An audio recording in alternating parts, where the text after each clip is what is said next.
Back with you, University of Phoenix Stadium, just about ready. Today's game being broadcast in Spanish. We're available using the SAP button on your television. Arizona winning the toss, they defer, and so Jacksonville, with Blake Bortles, will have the football to begin. Spiro Ditas alongside Adam Archuleta, the pride of Chandler, Arizona. High school star about a 40-mile drive from where we are here.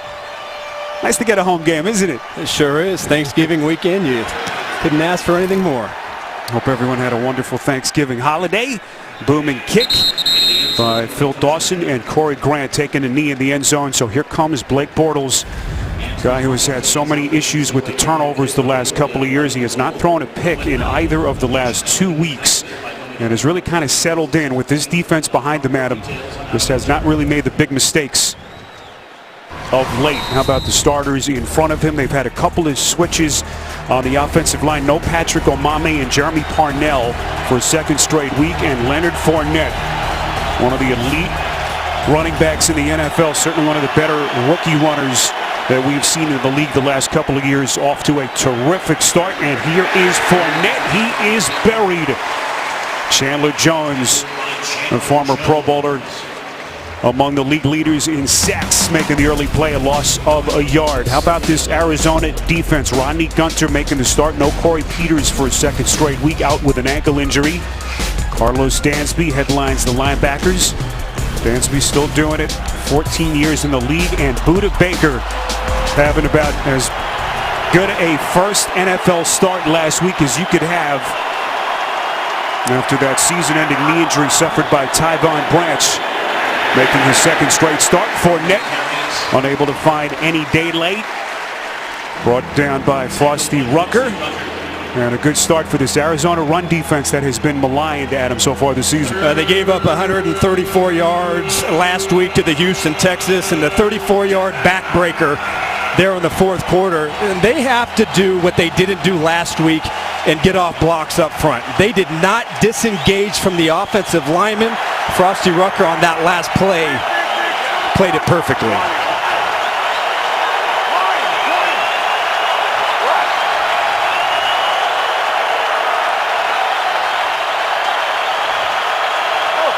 Play clock down to 1. Bortles gets it off, and penalty flags whistle that play dead.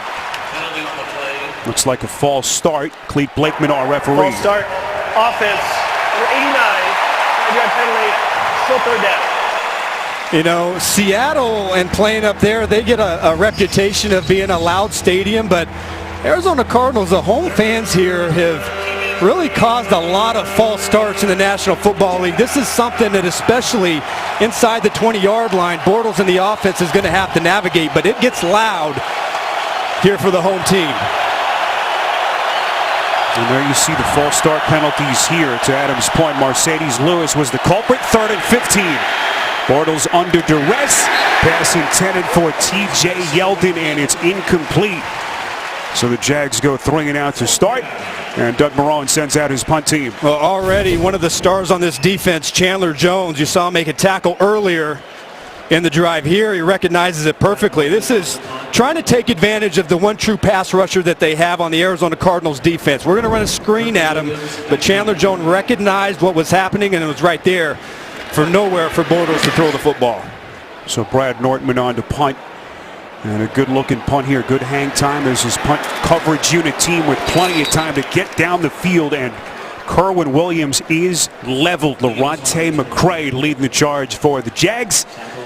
A 49-yard punt. So here comes Blaine Gabbert, second straight start. Last week, not only his first start of the season, but his first appearance as an Arizona Cardinal. Signed that 1-year free agent contract in the offseason. You see what he did in that hard-fought loss. Jared Valdir, their usual starting right tackle, sliding over to left tackle for a second straight week. Of course, DJ Humphries lost to the season week 10 with that knee injury. And Larry Fitzgerald still doing it, 14 years in the league at the age of 34. And speaking of those old war horses, Adrian Peterson with his first take of the day, a pickup of a yard. How about this #1 ranked Jacksonville defense lead the league in nearly every statistical category. An emotional return to Arizona for Calais Campbell, second all-time leading sack man in Cardinals history. Telvin Smith leads the league, or leads the Jags defense, I should say, in tackles. And Jalen Ramsey, of course, a question mark, told reporters on Friday that he would not play today after he jammed his left hand in practice. Little end around. This is Chad Williams, little used rookie, third-round pick out of Grambling.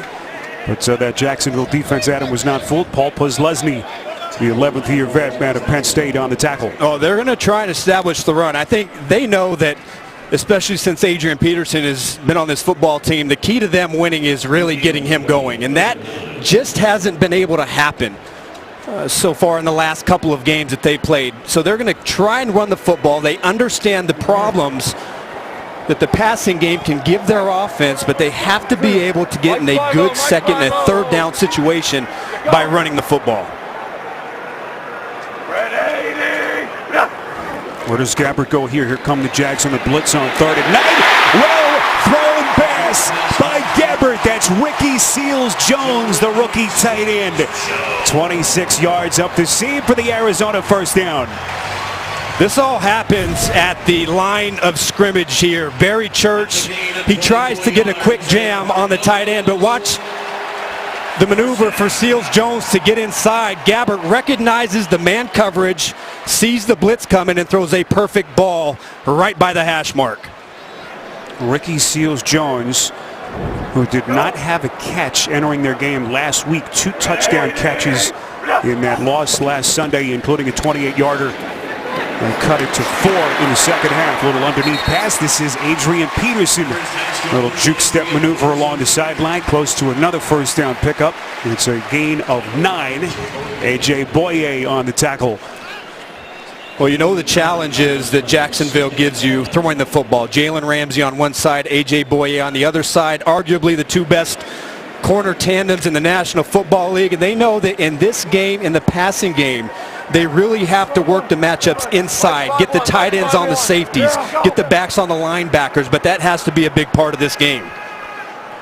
So a good start for Arizona in business here at the Jacksonville 31. Second and short, run play called. This is Peterson.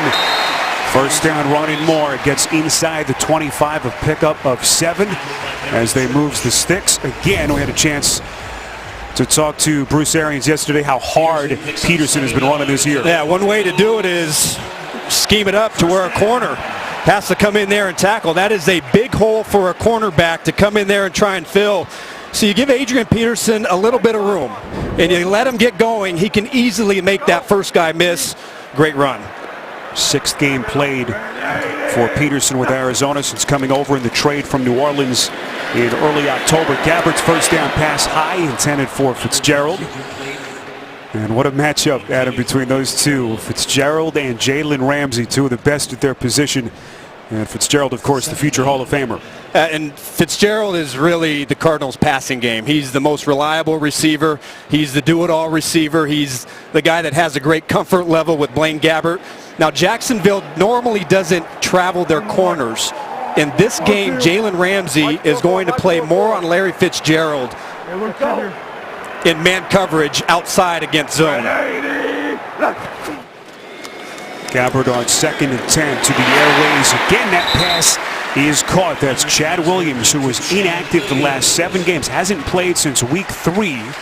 So only his 3rd appearance of the season, but obviously some of the injuries that they have. No John Brown, no Britton Golden today for Arizona. So a chance for Williams, who, by the way, got a lot of scout team reps with Gabbert the first 8-9 weeks of the year. Yeah, he sure has. And the receivers have taken quite a bit of a beating because of some of their consistency problems. And one thing that Bruce Arians really liked last week is he thought his young players played well. And this is a great opportunity to Williams to go out there and show what he can do. Arians, the 65-year-old head coach, looking down at that play sheet. 3rd down pass, Peterson blowing up. Never had a chance. Telvin Smith knew exactly where that ball was going. Dumps him after a pickup of only a yard. And on 4th down, Arians will send out his field goal unit with his place kicker, Phil Dawson. Telvin Smith is one of the core players here. They just extended him a couple weeks ago, put a little bit of extra money in that pocketbook, but a guy that is really an undersized guy, only about 215 pounds, has been a premier run-stopping linebacker here in the NFL. And you can see what kind of speed he has to cover backs out of the backfield in the passing game. Dawson from 34 yards out. The 19-year NFL kicker and former Pro Bowler gets Arizona on the board first. Leonard Fournette, much success on his first drive. We'll get another shot when we come back. 34-yard field goal by Phil Dawson to get Arizona on the board first and a 3-0 lead. Cardinals have lost 2 straight games for the first time this season, as they begin the day 3 games behind the LA Rams, who lead the NFC West. And the Rams right now at home for New Orleans. Corey Grant taking a knee. They'll have it once again from the 25. Adam, what are you looking for today? Yeah, we already talked about it. This matchup right here, Ramsey and Larry Fitzgerald, 2 of the best in the game at what they do. Should be a lot of fun. The second one is Leonard Fournette against Budda Baker. Budda Baker has had to start the last couple games for the injured Tyvon Branch and has been a run-stopping extraordinaire. He'll be the extra guy in the box, and then these 2 defensive ends for Jacksonville, and Ngakoue and Campbell against the Cardinals' offensive line. Those 2 have destroyed offensive lines this season. Bortles begins from the gun. First down pass over the middle is caught. That's D.D. Westbrook, who made his NFL debut last week. 3 catches, was targeted 6 times in their victory. At that nifty 28-yard catch. He had that core muscle surgery on September the 12th, so he was on that injured reserve list designation to return. And what an addition, Adam, he could be for them late in the season. Has the potential to be a true speed deep threat in this offense. Allen Robinson was the deep guy, but not a speed guy. But D.D. Westbrook can be that player. Second down and short. Run play called. This is Fournette. And that'll be a first down run for the Jags, a pickup of 5. Looks like an injured Cardinal here. That's Deon Buchanan, who has been a guy who's had to battle his way through injuries. Missed the first 3 weeks of the season after the offseason ankle surgery. Athletic trainers onto the field to take a look at Buchanan.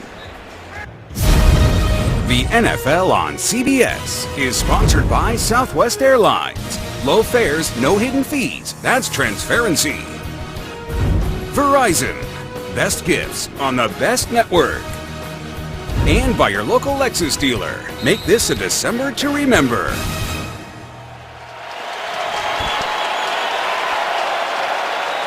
Back with you from Arizona, 1st and 10. As this Jacksonville drive continues, Bortles trying to throw on the run intended for Keelan Cole, the rookie. As we go back to the injury to Deon Buchanan, you'll see his right leg get caught underneath him, Adam. See both Frosty Rucker and Leonard Fournette. The knee, the leg was just bent back and landed pretty awkwardly. They're going to miss his speed and his playmaking ability for sure with him out. 8th most tackles in the NFL since week 7. And so this Arizona team has had to deal with injuries all season long. Of course, the injury to Carson Palmer ending his season. Xavier Williams on the stop of Leonard Fournette to set up a 3rd and 8. We've already talked about early Chandler Jones has had an impact. He is their one true pass rusher. And they've really lost the other dimension to that. Marcus Golden, who had 12.5 sacks last year, they had a pretty good tandem. But right now, it's basically Chandler Jones or nothing. And the defensive coordinator, James Betcher, has to decide, is that enough or do we have to bring more to pressure Bortles? Here comes Baker on the blitz. They pick it up nicely. Bortles' pass is caught, and now it's incomplete. What an incredible effort by D.D. Westbrook, who had that terrific 28-yard catch early last week up the sideline. Nearly made a remarkable play. Oh, it really was. That was a 2-deep coverage with Tramon Williams as the short corner and Antoine Bethea playing that deep half. He gets over, and it was because of the body position of Bethea that Westbrook was not able to come down in bounds. No Allen Hurns today, out with an ankle injury. Of course, Allen Robinson was lost to that ACL in the opener. So they're hoping that Westbrook can provide something that they just haven't had, a home run threat down the field, 35 yards on a well-placed punt. Kerwin Williams on the fair catch. Second Arizona possession, headlined by Blaine Gabbert, who this week tried to downplay the significance of facing the Jags, the team that brought him into the NFL, the 10th overall pick back in 2011. Gabbert 5-22 as a Jags starter in his 3 seasons down in Florida. Good start for him and Arizona as they keep it on the ground. And we had a chance to visit with Gabbert. He tried to downplay it, said it's just kind of any other week for him as he makes his 2nd straight start. Went through camp after signing his 1-year deal and then kind of sat down, Adam, as he told us, for 8 to 9 weeks, tried to stay disciplined with his prep, and here he is getting his chance. Yeah, I thought it was pretty impressive. He during the season, he knows he's playing on the scout team, but he still prepares. He loves watching film. He loves grinding it out. Both he and Drew Stanton really spent a lot of hours just so he could be ready for this moment. That pass deflected and actually caught by Larry Fitzgerald. It was Yannick Ngakoue, his 2nd-year stud at that defensive end position, getting his big mid on it. And it will be 3rd down, actually loss of 2. A really nice reaction right here by Ngakoue. You know, they like to get Larry Fitzgerald involved in the screen game early because of the consistency issues that they've had with their wide receivers. He's the guy they know if we get him involved, get some screens early, put us in a good down and distance, usually it works out for the offense, but the tip pass made sure that wasn't the case. Fitzgerald has now caught a pass in 206 consecutive games. 3rd longest streak in NFL history as multiple flags whistle this play dead. You see the officials quickly stepping in between the players as we get the call here from Clete Blakeman. False start. Offense, number 23. 5-yard penalty. Replay 3rd down. All right, that's Adrian Peterson.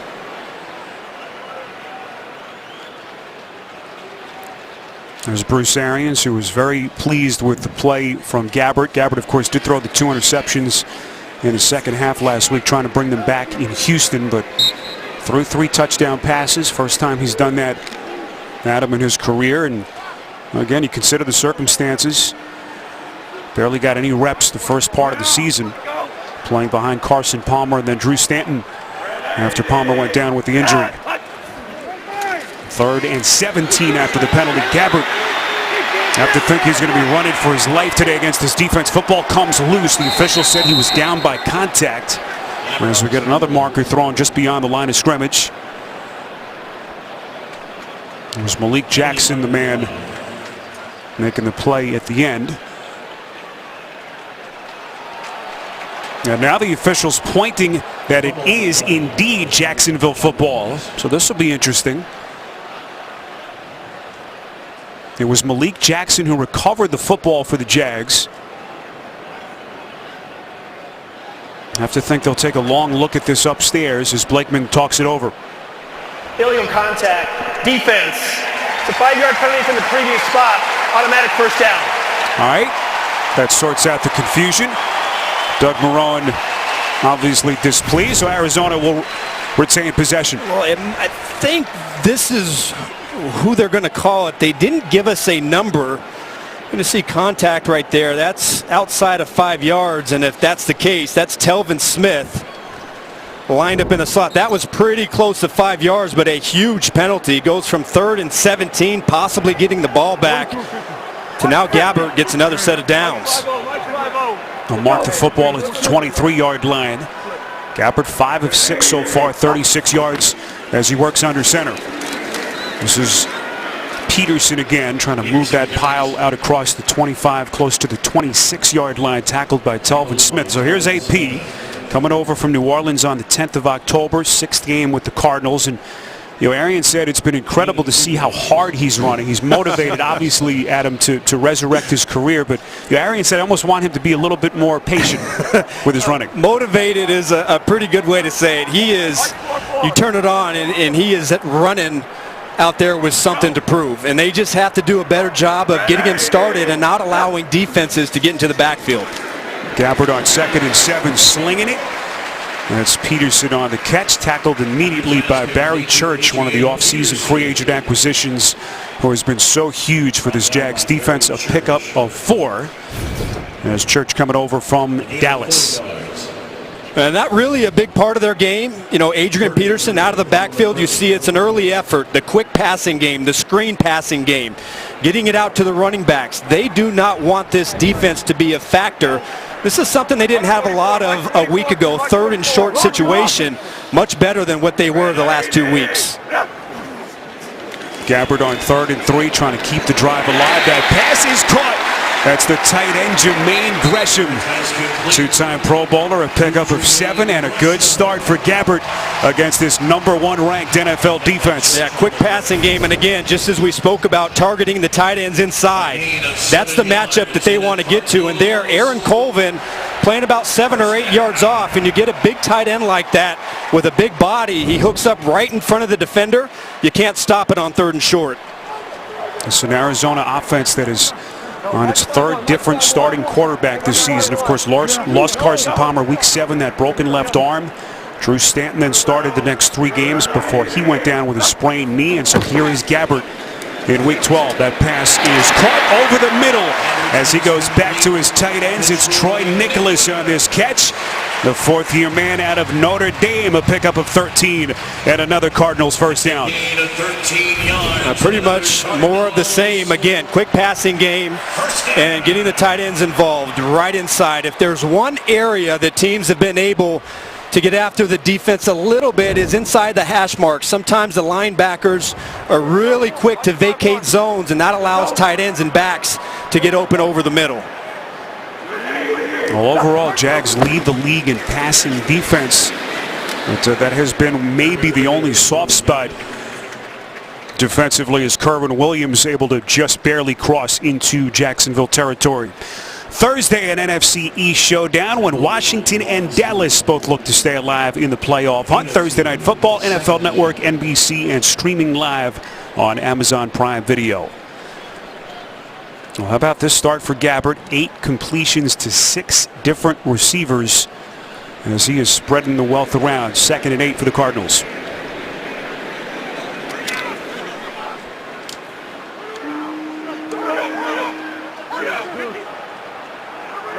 Gabbert will work from under center. One play called here. This is Kerwin Williams, tackled by Telvin Smith. A pickup of 2 here. And, you know, if you're Blaine Gabbert, you know, for a lot of people, Adam, this could be his last real chance to resurrect his career, prove to teams around the league that he could still be a viable long-term quarterback as a starter. It sure is. It's a great opportunity for him, and he's prepared for the moment.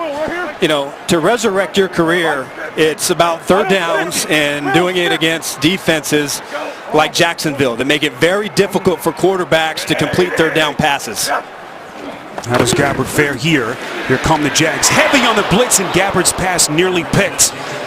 Where they dodge a bullet there. Aaron Colvin thinking about that one. The 4th-year corner out of Oklahoma. And their former 4th-round pick.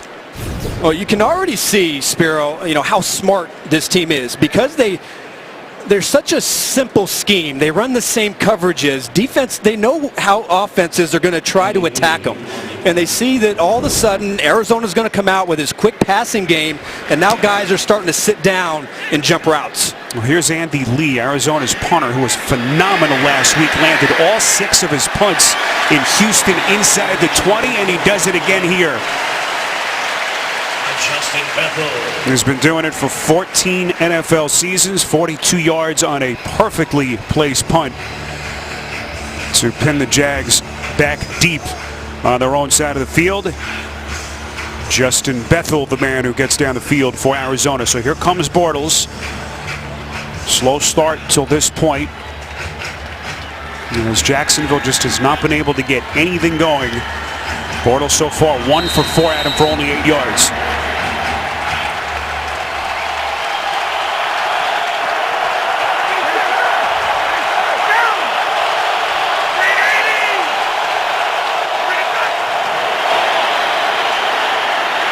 Here's Fournette just trying to get them some breathing room. We'll see if they run one more play here before the end of the quarter. Fournette a pickup of 1. So this #1 rated rushing offense for Jacksonville so far just has not had liftoff. And Doug Marrone searching for answers. Down 3 as we are through 1 in Arizona. You're watching the NFL on CBS. The NFL on CBS is sponsored by Domino's. Order online at Domino's.com. And by Novodisc. Learn more at heartoftype2.com.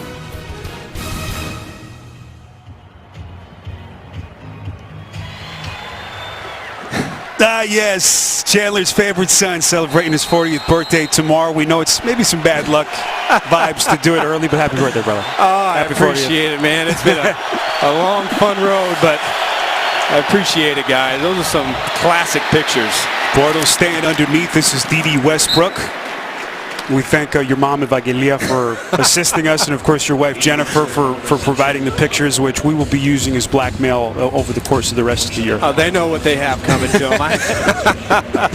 I appreciate it. Happy birthday. It's been a lot of fun. 40 years old. How do you feel? 4 years old. Well, you know, I try not to look in the mirror as much, and you know, I have some body image issues that I'm working through, but that's just between you and I, all right?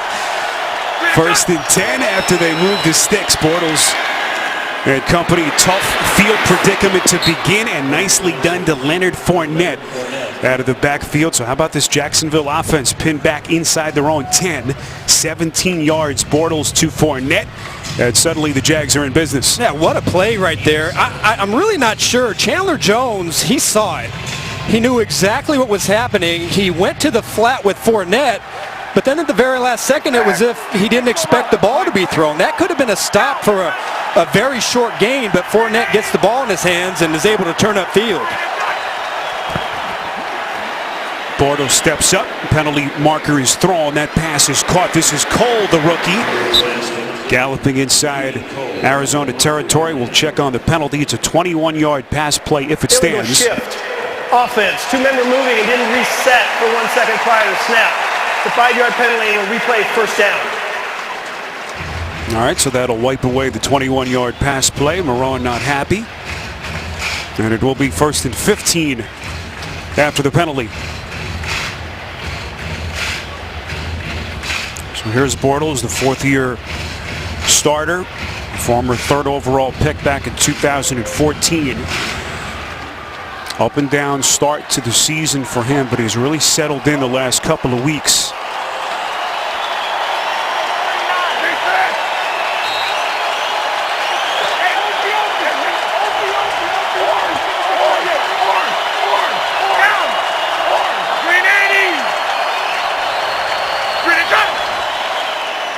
Little delayed snap. Cat, this is Fournette.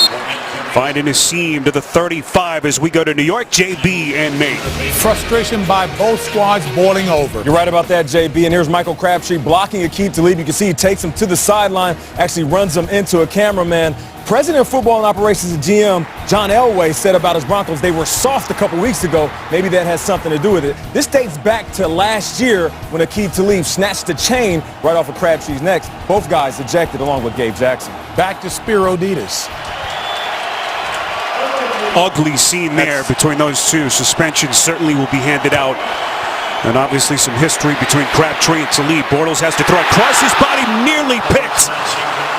We talked about Bortles avoiding those devastating mistakes. Boy, Carlos Dansby would like to have that one back. Well, this play right here is, you know, kind of what you get with Bortles, because he has some great ability to make some great plays and evading pressure. But then he also has the ability to kind of make a bad decision and put the ball in danger. But you see that he has great playmaking ability, but narrowly avoids a catastrophic play.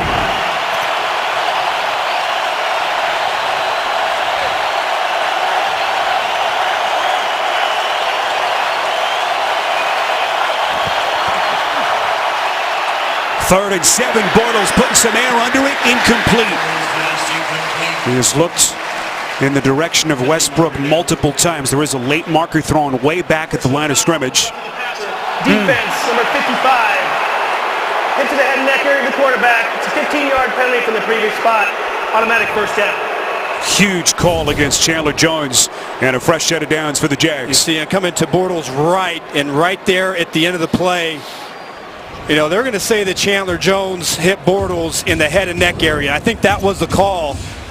You agree with that call? I did not see that. I did not see any hit to the head or neck area. If anything, he ducked his head, maybe hit him with the crown of his helmet, but I do not like that call right there. 5 combined penalties between the two teams. 1st and 10 from the 50. This is Fournette, averaging just over 92 rushing yards per game, is the rookie runner out of LSU. That's 2nd most in the league behind only Ezekiel Elliott. He's been bothered by an ankle injury since week 6. Didn't stop him from picking up 111 yards in their win in Cleveland last week. And, you know, one thing about their running game is they're the best in the National Football League. You know, the last few games, their average hasn't been real good, about 3.6 yards per carry. It's been more because of the volume, the number of attempts. A season high last week, 44 times against the Cleveland Browns. 2nd and 5. Bortles going to take a shot. Far side of the field, incomplete. Intended for Keelan Cole, who was covered step for step by Tramon Williams. And it will be 3rd and 5 for the Jaguars. Well, one of these inexperienced wide receivers is going to have to step up. Patrick Peterson is shadowing Marquise Lee. And so they think that they have a pretty good matchup on the outside with Tramon Williams, who's done a pretty good job here in the last 4 games in coverage. But there, Cole has an opportunity, gets both hands on the football, but can't make the play.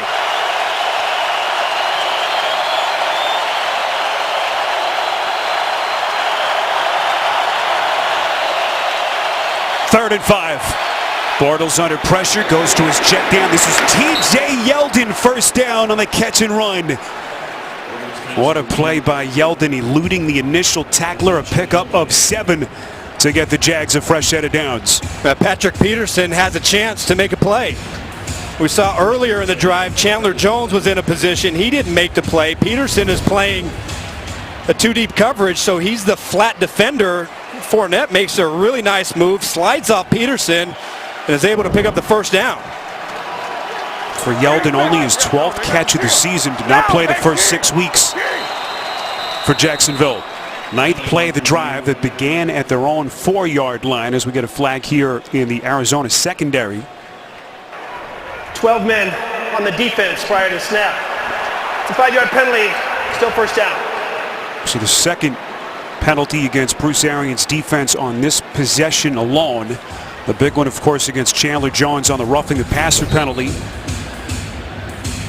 2, 3, 4, 5, 6, 7, 8, 9, 10, 11, 12. Looks like there's an extra linebacker on the field down here. Communication from the sideline, not very good. So 1st and 5 after the penalty. Run play call, but that Arizona defense was not fooled. Chris Ivory, football comes loose. Officials say he was down by contact.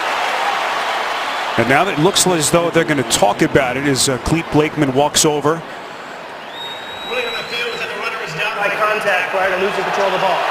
2nd down. All right, so Blakeman quickly makes the decision. Ivory on the carry. Josh Bynes, who has come on for Dayon Buchanan. Oh, they might want to review challenge this one. I think you're right. Yes, sir. That is a fumble. And the other big thing here, Adam, is that there was a clear recovery by Arizona. So if they overturn this, it was Carlos Dansby who recovered. Arizona is challenging the ruling on the field. The runner was down by contact prior to fumble. All right, so Bruce Arians throwing that red challenge flag out, and they will take another look. Now you see Josh Bynes, number 57. Remember, he's the substitute with Dayon Buchanan leaving because of injury. He's made some nice plays so far in this game. He comes from the backside.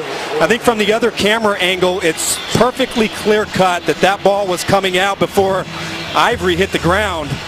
And Carlos Dansby is right there to pick it up. And, you know, Spiro, that's one thing that James Betcher, the defensive coordinator, talked about, kind of the difference between their defense this season and last season was getting the turnovers and the big plays and the ball really not being able to bounce their way and getting those 50-50 plays.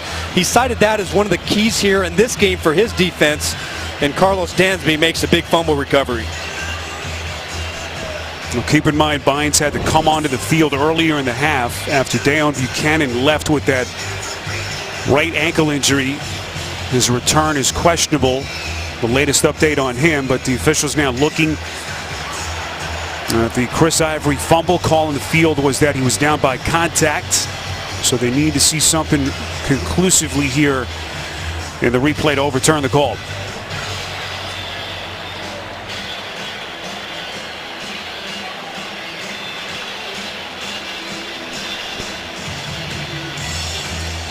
After review of the play, the ruling on the field has changed. The runner didn't fumble the ball with an Arizona recovery at the 40-yard line. Because of the ruling that the runner is down by contact, no advance is permitted. So it'll be Arizona's ball, 1st and 10 on the 40. They will not be charged with a timeout. Please put 11 minutes, 8 seconds on the game clock, 11:08. Well, it's such a big play by Josh Bynes. The Jaguars were in the middle of a 9-play, 41-yard drive and started to look pretty good there, but that's what the Cardinals defense has been missing. Those big turnovers in those game-changing plays. And it ends what really was an impressive Jaguars drive that began at their own 4-yard line. Gabbert, little pump fake, trying to locate Peterson. Late marker thrown behind the line of scrimmage. It was Barry Church on the coverage. Personal foul, roughing the passer. Defense number 56 to blow the quarterback's helmet. A 15-yard penalty, automatic first down. Dante Fowler Jr., the man penalized. Yeah, from Gabbert's left, right at the end, you see Fowler, his left hand hits Blaine Gabbert on the face mask. You know, he's going in there trying to bat that pass down, and that's what they called.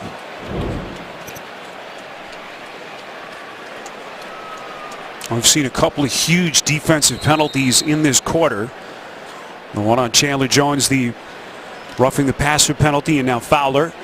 So this springs the Cardinals into Jags territory, 1st and 10 from the 45. 3-0 Arizona trying to end this 2-game slide and stay within striking distance in the NFC West. Gabbert's pass bobbled and caught. J.J. Nelson, who's been very quiet the last couple of weeks, just one catch each of their last 3 games, picks up 14 and an Arizona first down. Again, pre-snap read by Gabbert. He sees the cornerback outside. A.J. Boye is playing off. And so that's going to give J.J. Nelson the opportunity to run a quick speed out. You know, Gabbert is really good in his pre-snap reads, and he knows playing against this defense, they're not going to try and disguise much. So he knows where he wants to go before the snap. 7th different receiver who's caught a pass for Arizona on Gabbert's 9 completions.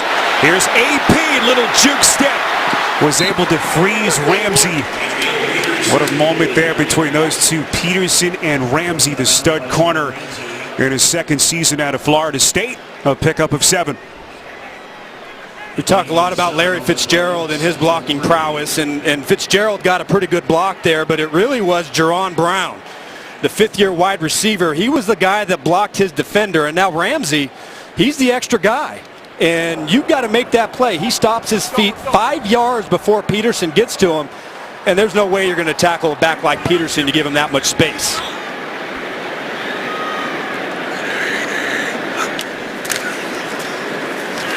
One play call. This is Peterson. Jags defensive front not fooled. Dante Fowler Jr. on the tackle, as Peterson barely able to get back to the line of scrimmage. What a play here by Fowler. And this is, I really don't know if I understand this play, because there's only 2 offensive linemen to the right for the Cardinals, and they completely let Fowler go unblocked. And if you've done your scouting report, you know that if there's one thing that Fowler can do is run, and has great speed. That's an easy play coming off the edge, getting into a backfield. Had to be an assignment error up front for the Cardinals offensive line. Boy, Jacksonville has some incredible athletes on this defense, don't they? That pass is bobbled and nearly intercepted. To Sean Gibson, the safety, nearly had the pick. And we have seen some defenders drop what appeared to be interceptions multiple times in this half. Such great instincts from Gibson. He's playing man-to-man coverage on the inside receiver. That's not even his receiver. But off of the snap, he sees that he is going to block the other corner. He gets his eyes back and almost comes down with a pick. Deshaun Gibson, by the way, says he doesn't eat turkey on Thanksgiving. Actually fired up the grill and ate ribs with his family as this kick from 42 yards out by Phil Dawson is good as Arizona builds on its lead. Chris Ivory standing behind Leonard Fournette, thinking about that last fumble that turned into 3 Arizona points to get the Cardinals a 6-0 lead. So the Jags still looking for their first points.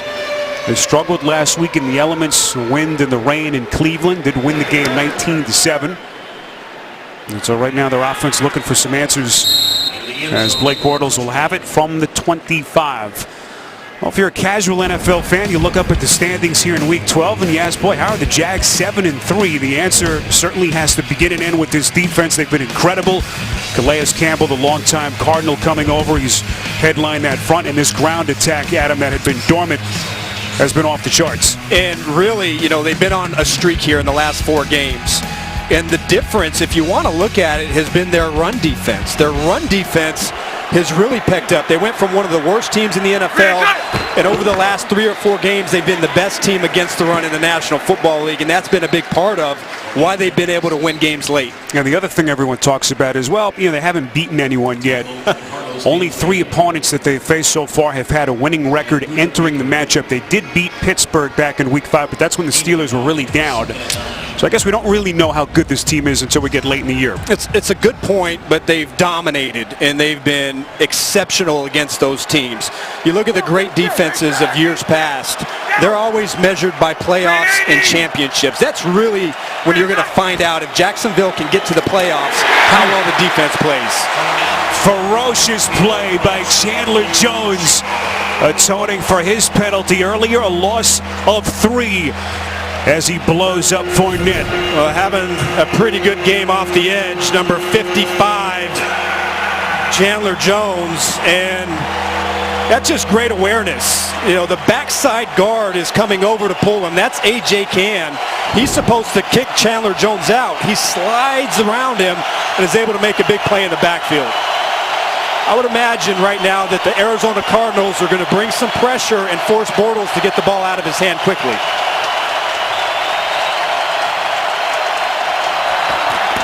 Bortles on 3rd and 12 under pressure, and he is buried. Olsen Pierre making his 2nd straight start. Dumps him for a loss of 12. Olsen Pierre, but watch the rush by Tyrann Mathieu on one of the better blockers on Jacksonville. That's their tight end, Mercedes Lewis. And Mathieu, not a big guy. He's just going to bull rush him back into Bortles. Bortles tries to escape, and that's where Pierre is able to come around, wrap around, and finish off the play. Big play by Mathieu. And then Pierre there to clean things up. No Corey Peters for his 2nd straight week. And Pierre taking advantage. This is Kerwin Williams. Impressive punt return inside the Jags 40. A 21-yard return as Gabbert and the Cardinals offense in business once again. 6-0 Arizona. Just past the 7-minute mark, 2nd quarter. 2nd straight start for Blaine Gabbert, facing his former team, the Jacksonville Jaguars, for the first time today. Stepping in for the injured Drew Stanton for his 2nd straight week. 1st and 10 after the nice punt return by Kerwin Williams. Adrian Peterson showing that elusive running style to earn a couple of hard-fought yards. Tonight there are no judges, no courts, no police, and no crime. How does it all work? 60 Minutes visits an enchanting island tonight. Only CBS. Spiro Ditas, Adam Archuleta, rest of our CBS crew from Arizona. Be alert for verticals. That's Gabbert's best throw down the field. Something he had a lot of success with last week, both Fitzgerald and Ricky Seals-Jones on vertical routes. And in motion is Nelson. Peterson trying to spin away from Ngakoue. And boy, how good has this kid been? The 2nd-year man out of Maryland last week tied his career high with 2.5 sacks. They just have so much talent coming through this defense. He had 13.5 sacks as a senior at Maryland, and Todd Wash, who was a defensive line coach, now the defensive coordinator for the Jaguars, thought that he was the best pass rusher in the draft, but he was only about 240 pounds, and a lot of teams shied away from that, not thinking that he could be an every down player. Certainly, I think the choice to draft him has paid off for the Jaguars. A lot of confusion for Arizona. They'll burn a timeout. The NFL on CBS is sponsored by Pizza Hut. No one out-pizzas the Hut. Garmin. Get a Garmin smartwatch and beat yesterday. And by Macy's.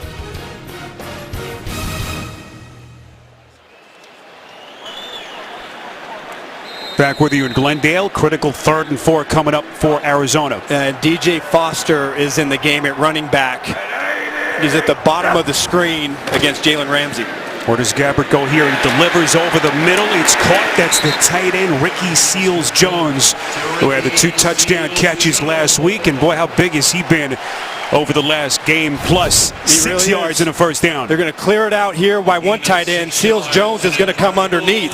This is soft coverage. I would have thought the Jaguars were going to play a little tighter man coverage, knowing that the ball has been coming out really quickly.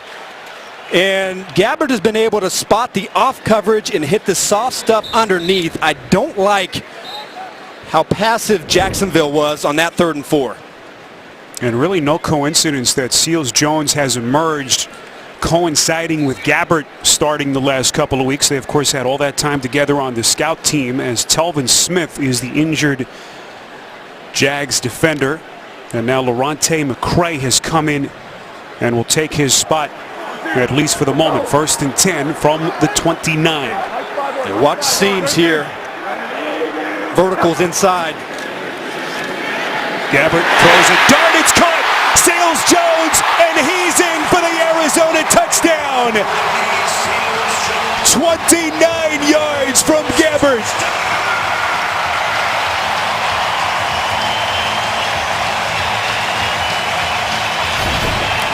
This is where you have to attack Jacksonville. Seams, they're going to motion the back out. The safety's going to get a rotation inside. They completely lose the tight end running vertically.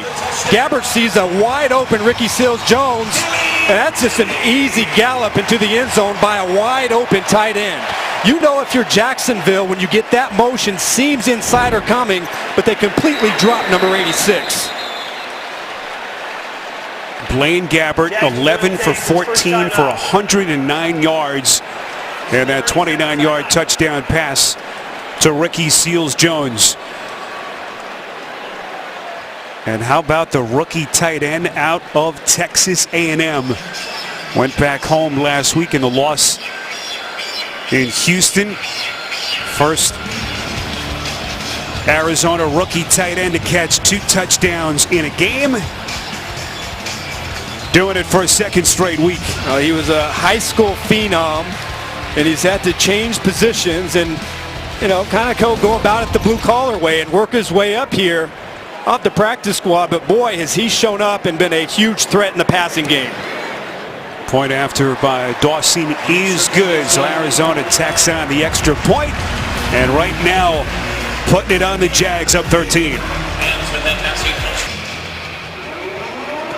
Telvin Smith being evaluated for a concussion. At least that's what we were told by Jacksonville. You see him on the sideline, still in the thick of things, so could be potentially good news for the Jags. But right now, a lot of talk on that sideline with Arizona up 13-0 after the 29-yard touchdown catch by Ricky Seals-Jones. This was the hit between Seals-Jones and Smith. You can see a pretty high impact. That's Telvin Smith in the middle of your screen, and he's just going to try and light up Seals-Jones Jr. helmet to helmet, which is legal because he is a runner now, and he doesn't have defenseless receiver protection. But see, that's a pretty high-end collision right there for Telvin Smith. Coming out of the medical tent moments ago, Seals-Jones was actually brought into their tent as well. Now he has come out, being looked at by the independent concussion doctor on the sideline. So now can Bortles and company get this offense going? Late marker throw, and the intended receiver was Mercedes Lewis, who has had a very big year for the Jags. Josh Bynes was the man in coverage. Well, I got to tell you, I did not see pass interference. I thought Bynes was in great shape. Pass interference, defense, number 57. Ball is placed in the spot of foul. First down, Jacksonville. So that'll turn out to be an 18-yard penalty. 57, running from inside out, and he gets there a little bit early. But remember, pass interference is significantly impeding the receiver's ability to catch the football. I thought he was in great shape.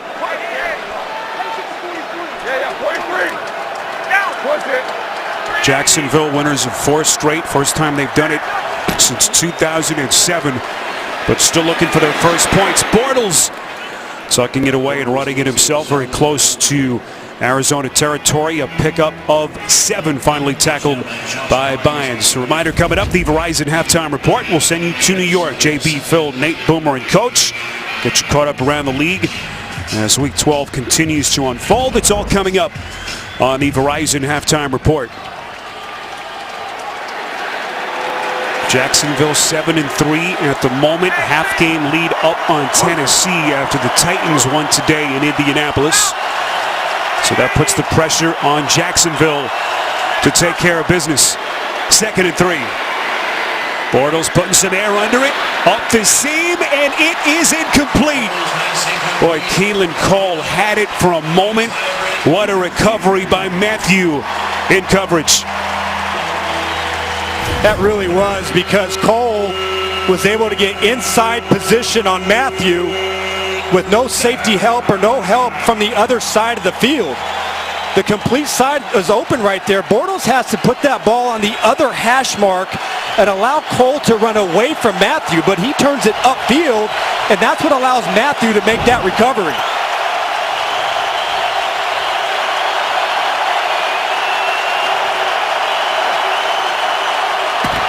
Third and 3. Bortles wrapped up in 6. Chandler Jones with a massive defensive play. Well, is he fired up or what? Again, really having a hard time over on this right side. Cam Robinson, the second-round rookie. What a move. Power right there. Robinson even tries to tackle him to the field, but Chandler Jones is dominating right now. He cannot block. Robinson cannot block Jones one-on-one in this game. Jones entered this week tied for 4th in the league in sacks as the Jags unable to down it before it rolls into the end zone. So that'll turn out to be a 60-yard punt by Nortman. Oh, Saturday, Georgia looks to avenge their regular season loss to Auburn, who just took down #1 Alabama, of course, yesterday. SEC championship game in Atlanta. Coverage begins with the CBS Sports College Football pregame shows Saturday at 3 Eastern right here on CBS. So Auburn has now knocked off the top-ranked team in the country 2 of the last 3 weeks. Also beat Georgia 40-17 when the two teams met on November the 11th. So we will be watching next weekend. And what a half it's been for the former Jags quarterback Blaine Gabbert, as Peterson muffs the exchange between him and Gabbert there. Arizona averts disaster, but they lose 3 yards in the play. It'll be 2nd and 13. That's pretty incredible. We know that fumbles have been an issue. 3 fumbles this season on Peterson. That one is, you really can't put that on Gabbert. Peterson has taken about 1,000 of those handoffs in his career, but puts it on the ground. Now, if you're Arizona right now, you've got 2 minutes and about 40 seconds left. This has to be, you've got to pick up a first down, but it needs to be a slower pace. You want to make sure you milk all the time off the clock and not allow Jacksonville to get this ball before half. Peterson again. Make it Kerwin Williams, I beg your pardon. Football comes loose. Well, what's the call here? And who has the football? It was Kerwin Williams, with Peterson getting a blow on the sideline. And officials quickly trying to get to the bottom of that pile. Yeah, I think he was down He's going to be down by contact. And now they say Jacksonville football. And this one's going to have to be reviewed. I think when we see the replay, he's going to be down by contact. At least that's what it looked like when it happened live. It was Telvin Smith on the tackle, and right there you can see the ball still in his grasp with his right knee down. Recovered by the defense. First down, Jacksonville. Every turnover subject to automatic review, so they'll take a look upstairs. So Telvin Smith, after he was checked for a concussion, quickly back in the game and laying a punishing hit on Williams. So here's where it gets interesting, because the call on the field was a fumble. So now it has to be, you know, what is it, clear and obvious evidence to be able to overturn on it. So conclusive video evidence, as they will now take a closer look at this. Officials are looking at the same replays you are at home. So that one, Spiro, looked like he was still in possession. You couldn't tell if the ball was moving. That's our best look, probably our most conclusive look. And there you can see it's still in his hands, right knee clearly down. Yeah, I think it's clear that this should be Arizona's ball. Anyone who's been watching NFL football this year knows the new mechanics of the instant replay. Clete Blakeman looking at it, but of course the final decision here comes from Al Riveron and the rest of his officiating department in New York, league headquarters on Park Avenue. And Blakeman waiting patiently for that final decision, and it looks like Kerwin Williams is in some pain on that Arizona sideline. But how about Telvin Smith? Left the game, had his bell rung with the helmet-to-helmet collision with Ricky Seals-Jones, and he gets right back into the thick of things. He's really turned into a heck of a player. You know, he's an undersized guy, so you think teams are going to have success running at him. He makes more tackles than anybody, and really where he stepped up his game is passing game awareness. 3 interceptions so far this year. Almost reminds you of Derek Brooks. After review of the play, the ruling on the field has changed. The runner's knee was down with in control of the ball. The Arizona's ball at the 21-yard line, third down. All right, so we've seen 2 fumbles reviewed, and both of them have been turned in Arizona's favor. Doug Marrone looking on. A frustrating first half for the Jags continues, as now Williams will be taking a seat on that sideline, and DJ Foster, who has become their third down running back, onto the field. We're back in 30 seconds after this from Lowe's. Back with you from Glendale, Arizona, University of Phoenix Stadium, 13-0 Arizona. Trying to slow down this Jacksonville team that entered the day winners of 4 straight. And sole possession of first place in the AFC South. A 1-game lead that has since been cut to a half game after Tennessee won earlier today in Indianapolis. 3rd and 9. Whistles blow that play dead. Jermaine Gresham. False start. Offense number 84. It's a 5-yard penalty. Still third down. And there's no 10-second runoff because the game clock is stopped. All right, so the clock will stay at 2:16 as Adam all over it. It is indeed on Gresham. So now, you know, this really changes it, because you're in 3rd and long, and, you know, Doug Marrone would like to probably call a timeout here so he can get the ball before the 2-minute warning. So expect something conservative to force Doug Marrone to have to call his timeout.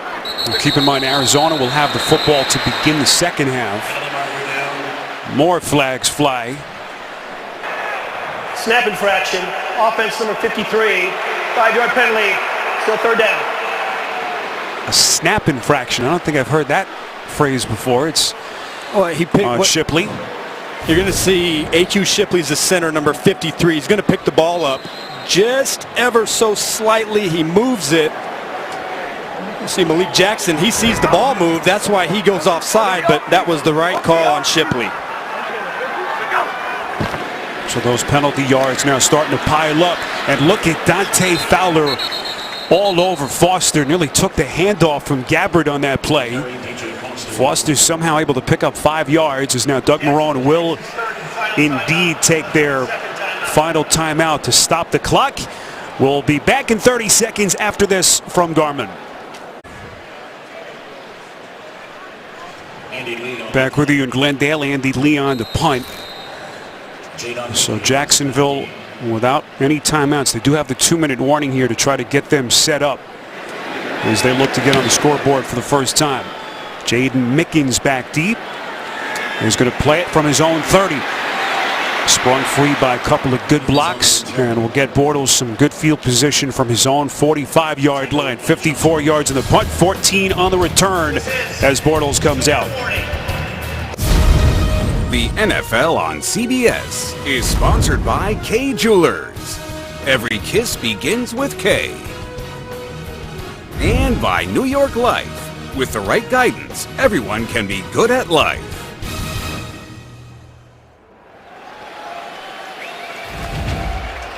Another reminder coming up, the Verizon halftime report. JB and the fellas standing by. We'll get you to New York as soon as this half ends. Get you caught up around the league. Week number 12 on the Verizon halftime report. So here's Bortles. Can the Jags get some points on the board? This is D.D. Westbrook, the rookie, 4th-round pick out of Oklahoma.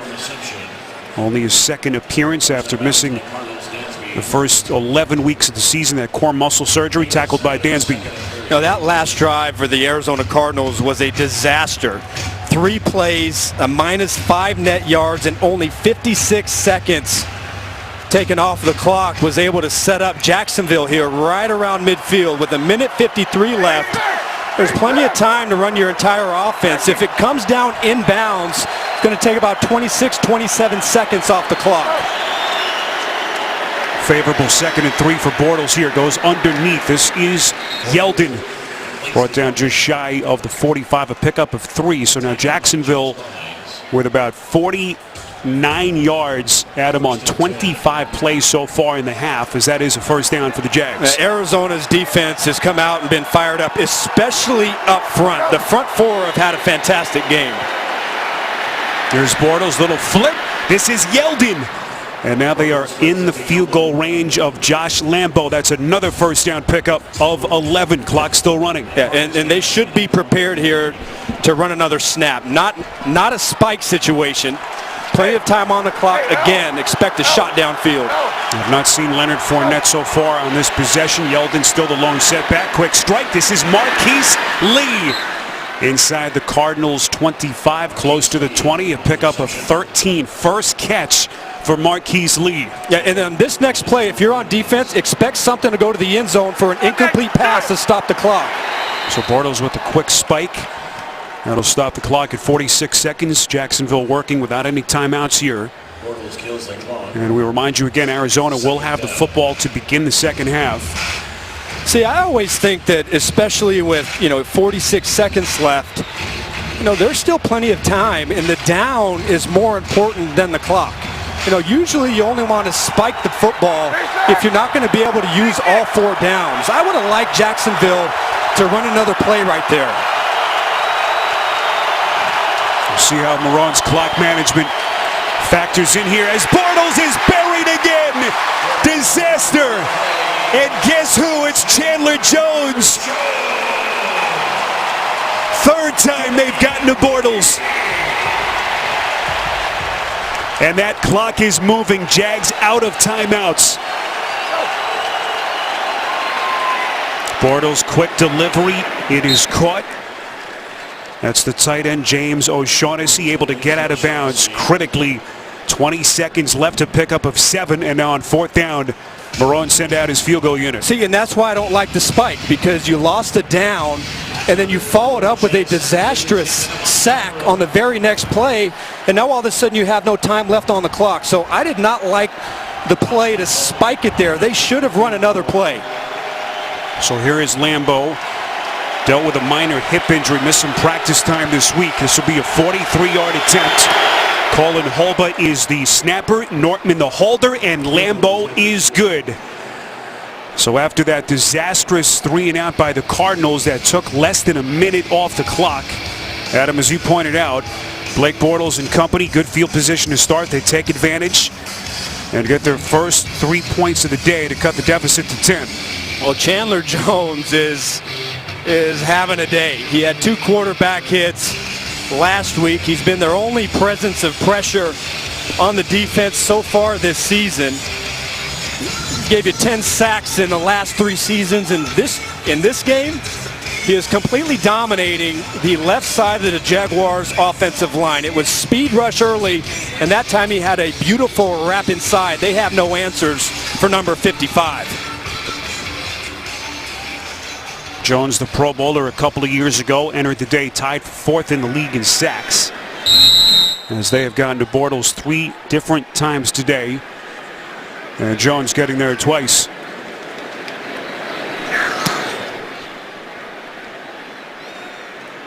Well, Gabbert in Arizona will have 2 timeouts left, but very little time left. This is DJ Foster showing some maneuverability in the open field, but just 6 seconds left. There is a flag thrown. Boy, we'll see what this is about here and whether or not they'll tack on more yards. It was a 36-yard return by Foster, who suddenly is their number 3 running back, their 3rd down back, after Bruce Arians surprisingly cut Andre Ellington earlier this week on Monday.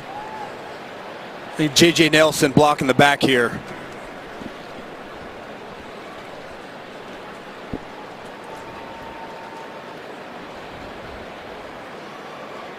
During the return, illegal block in the back, return team. It's a 10-yard penalty from the spot of foul. First down, Arizona. Right there. Little block on the back on the kicker, Josh Lambo. It would have been hard anyways. Only 8 seconds left in the half. It would have had to be a Hail Mary situation, but nice return by Foster. So J.J. Nelson, the man penalized, and Gabbert will take a knee, as that will take us to halftime here in Glendale, Arizona. Cardinals 13, Jacksonville 3. Halftime coming up next after these first half highlights from Verizon and a word from your local station.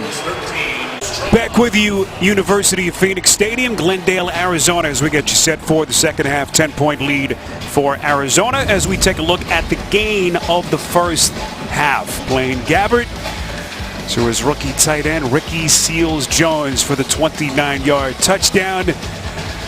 3rd touchdown catch for the rookie in as many weeks, as we welcome you back to our booth, the NFL on CBS here in week number 12. Spiriditas and Adam Marcelletta, boy, coming in, it was really about Blaine Gabbert against this Jacksonville defense. Bortles and company have struggled against Arizona. How do they come back? Yeah, first, big credit to Arizona's defense, who came out pretty fired up to play this game. Jacksonville right now is losing the battle at the line of scrimmage, which is hurting them on their first down running success. That has put them in 3rd in long situations where they haven't had an answer for Chandler Jones. So they have to be a lot better on first down. They were not running the football in the first half. Expect a little bit more first down passing to try and spark some production. Well, Doug Marrone tried to downplay his team's 7-3 start. He said their laser focus was about this game in Arizona, nothing else. As we told you earlier, Jacksonville beginning the day with a 1-game lead atop the AFC South, but Tennessee a winner earlier today in Indianapolis, so they have climbed to within a half game, and that puts even more heat on the Jags to win this game. As Adam, we revisit some of your angles and keys going into the game. Yeah, and this is the matchups. Largely, they're staying away from Larry Fitzgerald, who was targeted 10 times last week and had 7 receptions. The reason why Jalen Ramsey is there, but also Blaine Gabbert is having a lot of success going to his tight ends, really working the inside, getting the matchups on linebackers and the safeties, and getting the ball out of his hands very quickly. Blaine Gabbert had an exceptional first half, finding his other options outside of Larry Fitzgerald. It really makes it even more surprising, Gabbert's success in that first half. The fact that his number 1 receiver has been shut down by Ramsey. Gabbert somehow escapes the sack. Going to run for it and make something out of nothing. It was Calais Campbell making his return to Arizona to face his former team that appeared to what would have been a sack. And Gabbert showing the escapability. He's been absolutely on fire. here for Jacksonville. Just a power rush where he's going to push back John Wetzel. And you know, you gotta figure that getting a chance to come back here and playing on this field, play on this stadium. I know it's just another game, but it sure meant a lot to the Arizona Cardinals and have a lot of fans here in the Valley. End of the day, tied for the league lead in sacks with DeMarcus Lawrence of Dallas. We had a chance to visit with Campbell yesterday and talked about how emotional it would come back. He said he didn't know how emotional it would be, but so many great lasting friendships. He was so huge at him in this Cardinals locker room. He was the longest tenured defensive player at 9 years here for this organization. Made a lot of plays. You know, he wanted to stay here, but I think things are working out pretty well for him in Jacksonville. He's fit in very nicely in that locker room and has already taken over that leadership role. He's the best defensive lineman on the free agent market. Signed that monstrous $60 million contract to head to Florida. Gabbert from the gun on 3rd and 6. That pass up to seam in a very tight window is caught by Fitzgerald. Barry Church was there in coverage. A pickup of 16, and for Fitzgerald, only his second catch. This is such a good throw. Over the linebacker, Paul Puzlesny. And Barry Church is playing the inside. If he throws that ball inside, it's going to get broken up or maybe an interception. He throws it to the back shoulder of Fitzgerald, and Larry comes down with a catch. That is a big-time throw over the middle on 3rd down. Fitzgerald, who entered the day second in the league in catches with a big first down reception, as Peterson is wrapped up. And there you see the late flag. It was Miles Jack. This could be a horse collar, as Jack had AP right around the back of the neck. Yeah, but he didn't bring him to the ground. The horse collar is supposed to be when he pulls him down. He realized it was a horse collar, and then he held him up. So I don't think that should be a foul. Well, let's see what Clete Blakeman says here as you see the replay of the tackle by Jack. Also, Tashawn Gibson was there. Personal foul, unnecessary roughness, defense, number 44 with a horse collar tackle.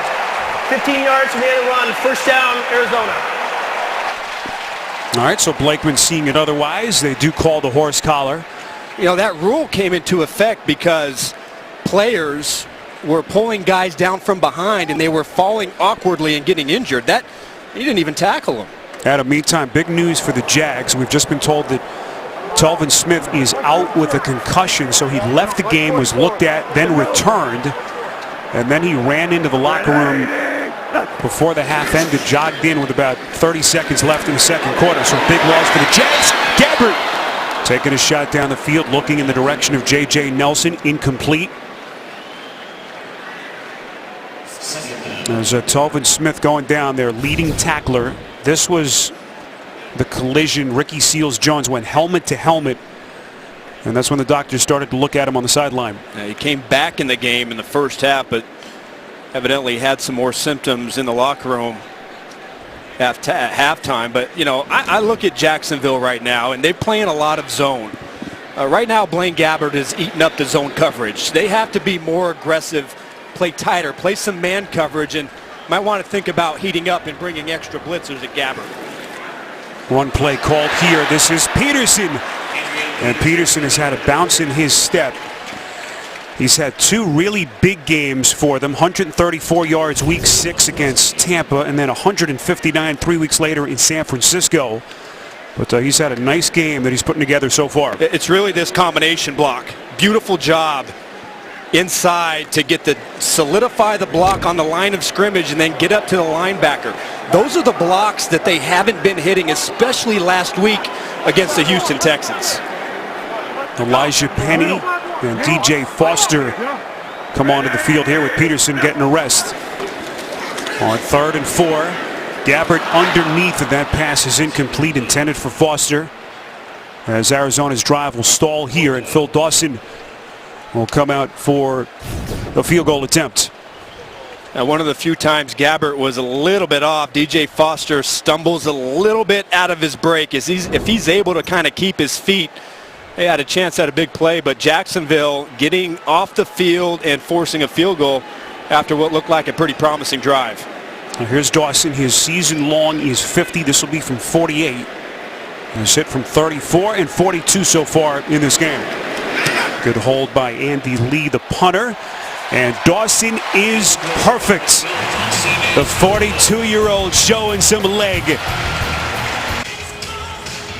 Adrian Peterson being worked on by the athletic trainers on that Cardinals sideline. Peterson has been good. 11 carries, 42 hard-fought yards. Big reason why they got into field goal range there, as Phil Dawson banging it in from 48 yards out. 16-3 Arizona as we play early stages of this third quarter in Glendale. Bortles and company will have it from the 25. Well, this past Tuesday, Patrick Peterson partnered up with the United Food Bank of Arizona and some of his Cardinals teammates over at Fees Prep Elementary School in Tempe. They handed out Thanksgiving meals to over 200 local families in need. Nicely done by Peterson and some of his teammates. We hope everyone had a healthy and happy Thanksgiving wherever you may be.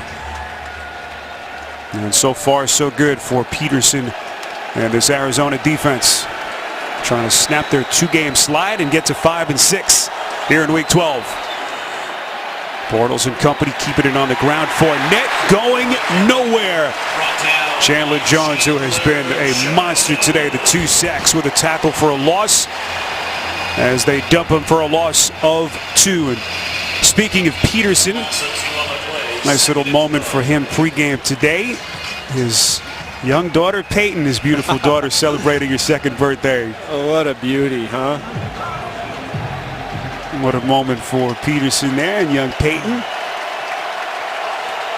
As he has been terrific yet again for this Cardinals defense. Leonard Fournette, by the way, 10 carries for only 16 rushing yards till this point.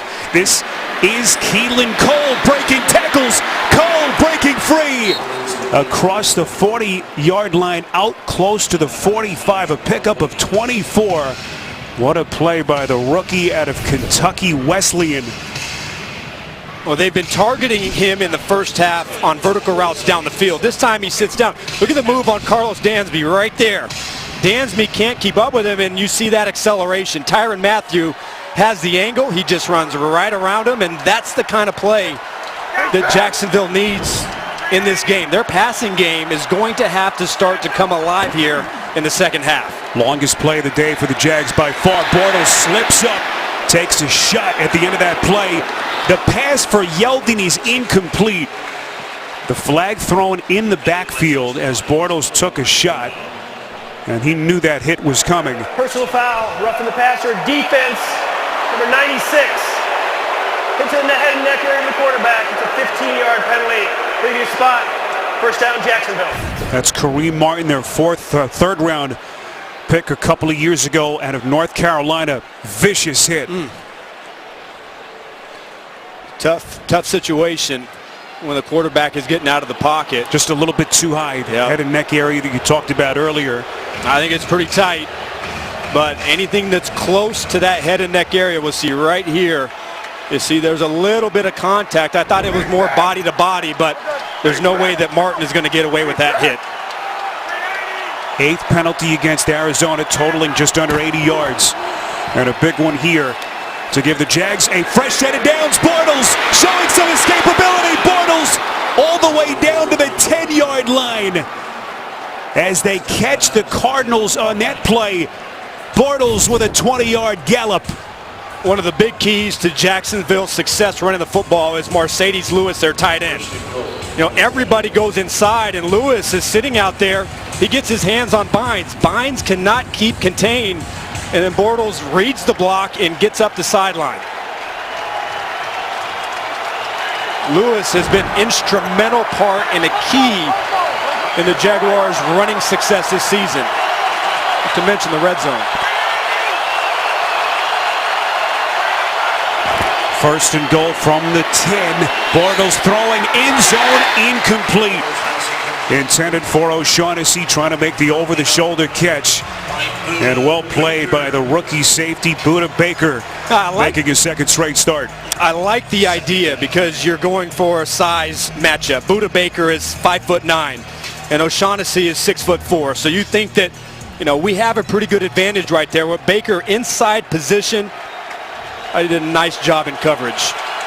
Baker again thrust into a starting role after Tyvon Branch suffered that season-ending knee injury a couple of weeks ago. Branch was having a Pro Bowl caliber season. Second and goal. Bortles going to tuck it away and try to run for it, but he was quickly swallowed up by Frosty Rucker. If Frosty Rucker doesn't make this play, I think Bortles has a chance to do something. Just getting off of the block. The front four here today for Arizona has really stepped up their game. They have been after Bortles, putting pressure on him, and not allowing anything in this run game to get going.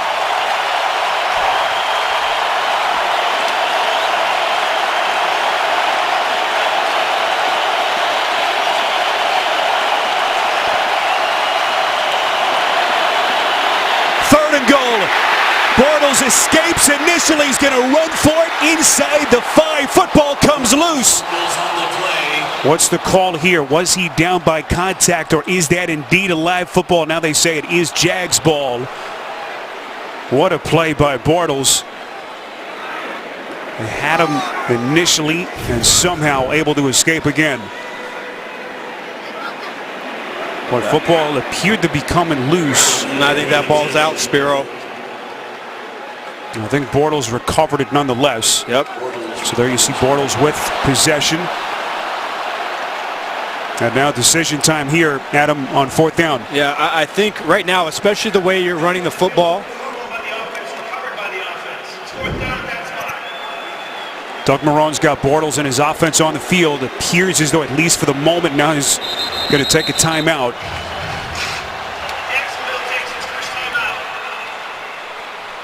What do you do?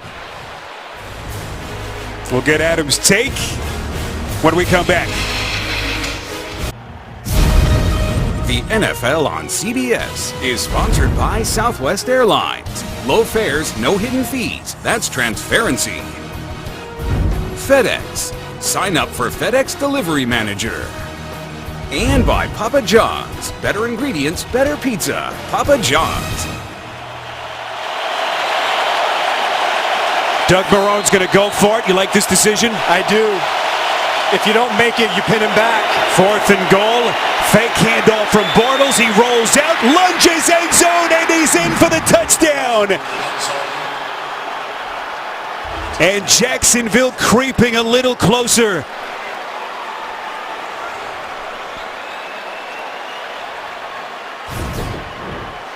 Everybody geared up. 2 tight ends, 2 backs in the game. The fullback is in there. You think Fournette's getting the football, and then Bortles comes out, gets a good block by his right guard, A.J. Cann, and makes it on the ground. But to your question, Spiro, in this type of game, a field goal only makes it a 10-point game. Really doesn't do much for you. I think Doug Marrone had to make something happen. We've seen him roll the dice this season, a couple of fake punts that have gone their way. And what a call here by Marrone. Bortles with only the 2nd career rushing touchdown for him. And this one coming at a huge pivotal moment in this game to cut it to 6 with 7:33 left in this 3rd quarter. And let's take a look at today's SRP NFL out-of-town scores. Well, next Sunday, it's that time of year when it's all about the postseason. The Patriots taking on the Bills, Chiefs, and the Jets.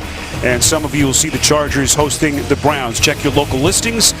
Kick off the day with JB, Phil, Coach Nate, and Boomer on the NFL Today, noon Eastern on CBS. Speaking of the Bills, boy, how about them today as they go to Kansas City and beat Andy Reid and the Chiefs. What has happened to Kansas City? That's what I was going to say. And on the other side, we have the Charger game next week.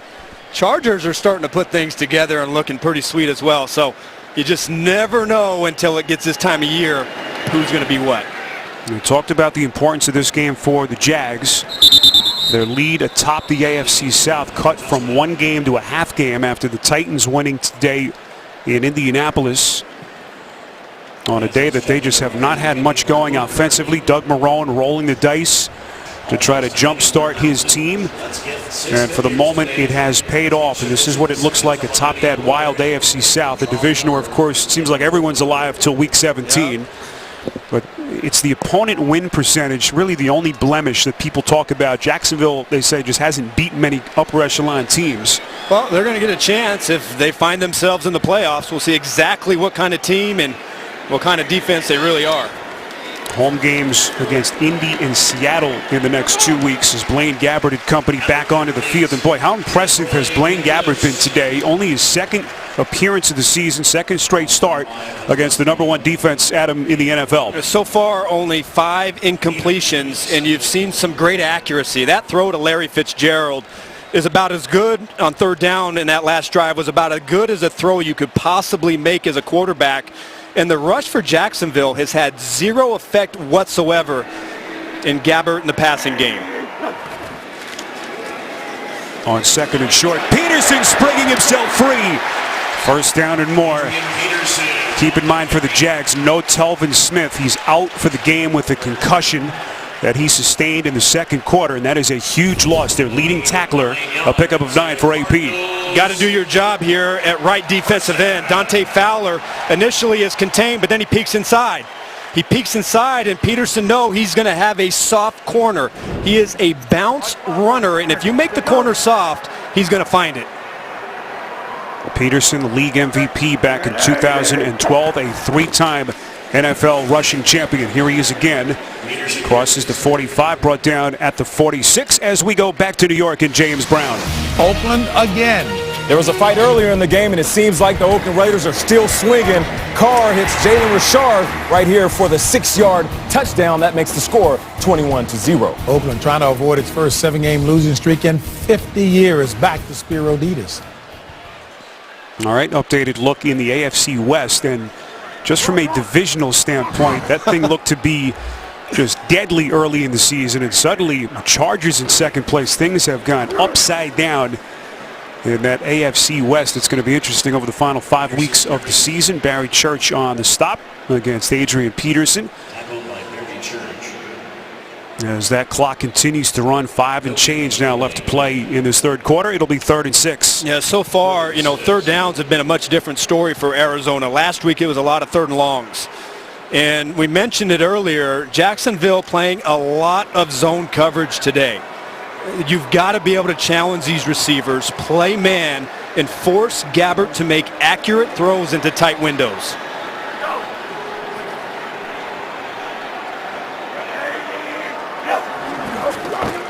Here come the Jags on the blitz. Cardinals pick it up nicely.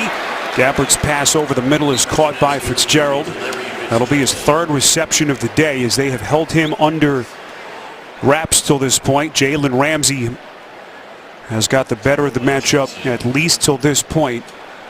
And on 4th down, Bruce Arians will send out his punt unit. You notice how much more aggressive Jacksonville was right there. Press man. And the rush got there. Gabbert tried to get the ball out, but Jalen Ramsey was all over it, and they forced the Cardinals to punt. Andy Leal trying to pin him back inside the 20. A fair catch signaled, and he does his job again as Mickens signals. 44 yards on the punt by Lee. Jags backed up on their 7-yard line. Just a little mistake that can end up costing you. Fair catch inside the 10-yard line could have cost your team 15 yards. Should have just let that one take a bounce and you take your chances. Instead, tough predicament. Bortles on 1st down. That pass nearly picked. Tyrod Matthew trying to make what would have been a remarkable INT. As the day has been stolen by this Arizona defense and Chandler Jones. Chandler Jones has been unstoppable so far today. 2 sacks. He's been a force in the run game. He's come from the outside. He's run games and come from the inside. But so far, Jacksonville's offensive line have not been able to solve the Chandler Jones puzzle at that right defensive end spot. He has had an outstanding game. He leads the league in sacks since the beginning of 2015. Has actually moved into the league lead this season after 2 sacks in this game, moving in front of Calais Campbell, among others. Fournette, till this point, has been held in check. Only 20 rushing yards for Fournette on 11 attempts, with a big 3rd and 6 coming up. Well, all the big plays today have really come from Bortles using his legs. Design quarterback runs, improvising, getting outside the pocket.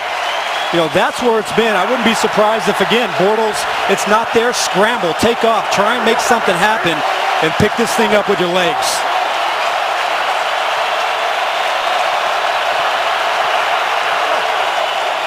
Cards coming to the blitz. Bortles escapes for the moment, somehow gets it off. But they'll be well short. D.D. Westbrook on the catch. Well played. Tremont Williams was there immediately for the tackle, a pickup of only 4 as the Jags will punt. Yeah, really well designed. You're going to get a blitz from both sides. And Jaguars failed to pick up everybody. You got a free shot right there. Good avoidance from Bortles, but because of the pressure, he has to dump it off, and the Cardinals are off the field. Nicely done. And a nice call by their defensive coordinator, James Betcher, a 39-year-old defensive coach. This is Patrick Peterson. Elusive ability in the open field, walking a tightrope up that sideline as we get a break. The NFL on CBS is sponsored by Toyota. Let's go places. And by McDonald's. I'm loving it.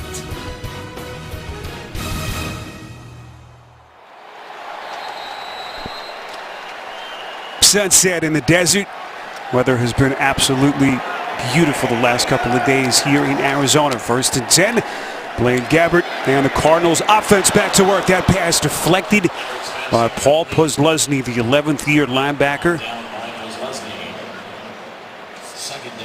Talk that Posluszny perhaps on the downside of his career earlier in the season, but once again becoming a mainstay in this Jags defense. It'll be 2nd and 10.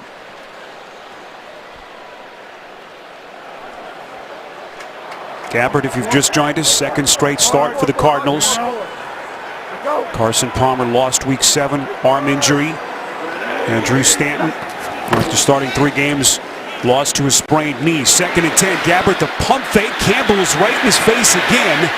And Gabbert, of course, outside the tackle box, can just throw it out of bounds with Avery Jones giving chase.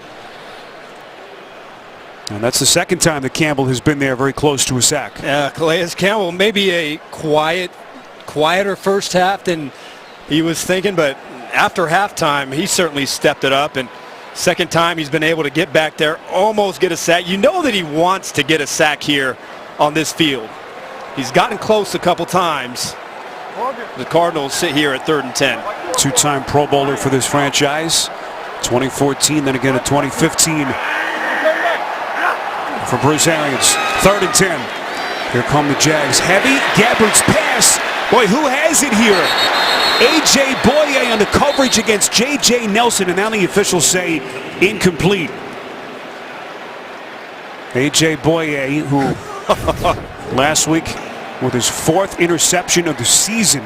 Oh my goodness, look at that play.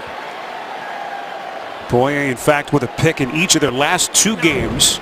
Nearly had one there. And what would have built on his career best 4 picks on the season. So the Jags defense able to hold here, and Andy Lee will punt again.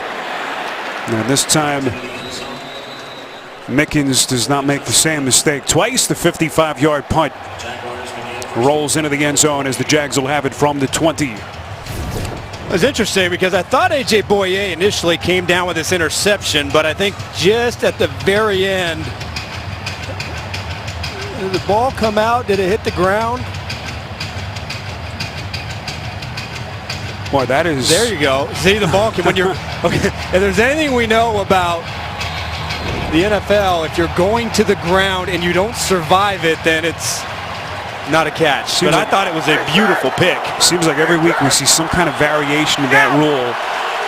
There's one that maybe we hadn't seen before. Boye had what appeared to be an INT on his back before it was jarred loose by Nelson. So here's Bortles underneath pass to Fournette, and he has had a rough outing till this point. Tyrann Mathieu, and those two who have a long history together, basically grew up together in New Orleans. What a moment there. Mathieu, 3 years his senior. Tyrann Mathieu, you know, had that great seasons a couple years ago where he just made all the plays out there. One of my, if not my most favorite player to watch. Maybe quite hasn't had the impact this season after hurting his knee last year, but he's made some great plays so far in this game, blitzing and being around the football.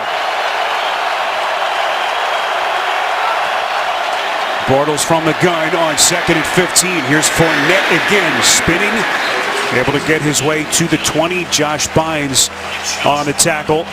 Well, they both grew up in New Orleans, did Fournette, Matthew. Both starred at St. Augustine High School down in NOLA, then of course on to LSU.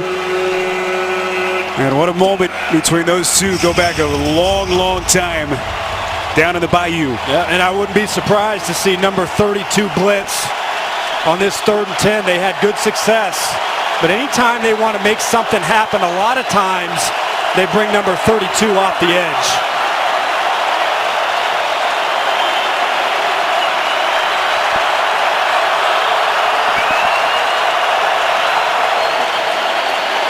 Third and 10, Bortles under pressure. That pass underthrown. Buda Baker coming with the heat for Arizona. Bortles had to release quickly, and the Jags will punt.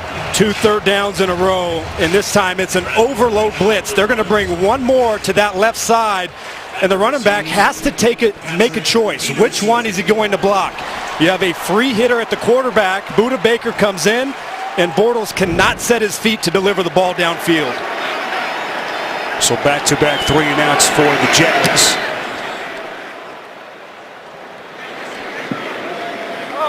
This punt by Nortman will bound out of bounds right around the Arizona 30. A punt of 50 yards by Brad Nortman. Well, how about some of your early Week 12 headlines around the NFL? We mentioned the Bills going to Kansas City and knocking off the Chiefs 16-10.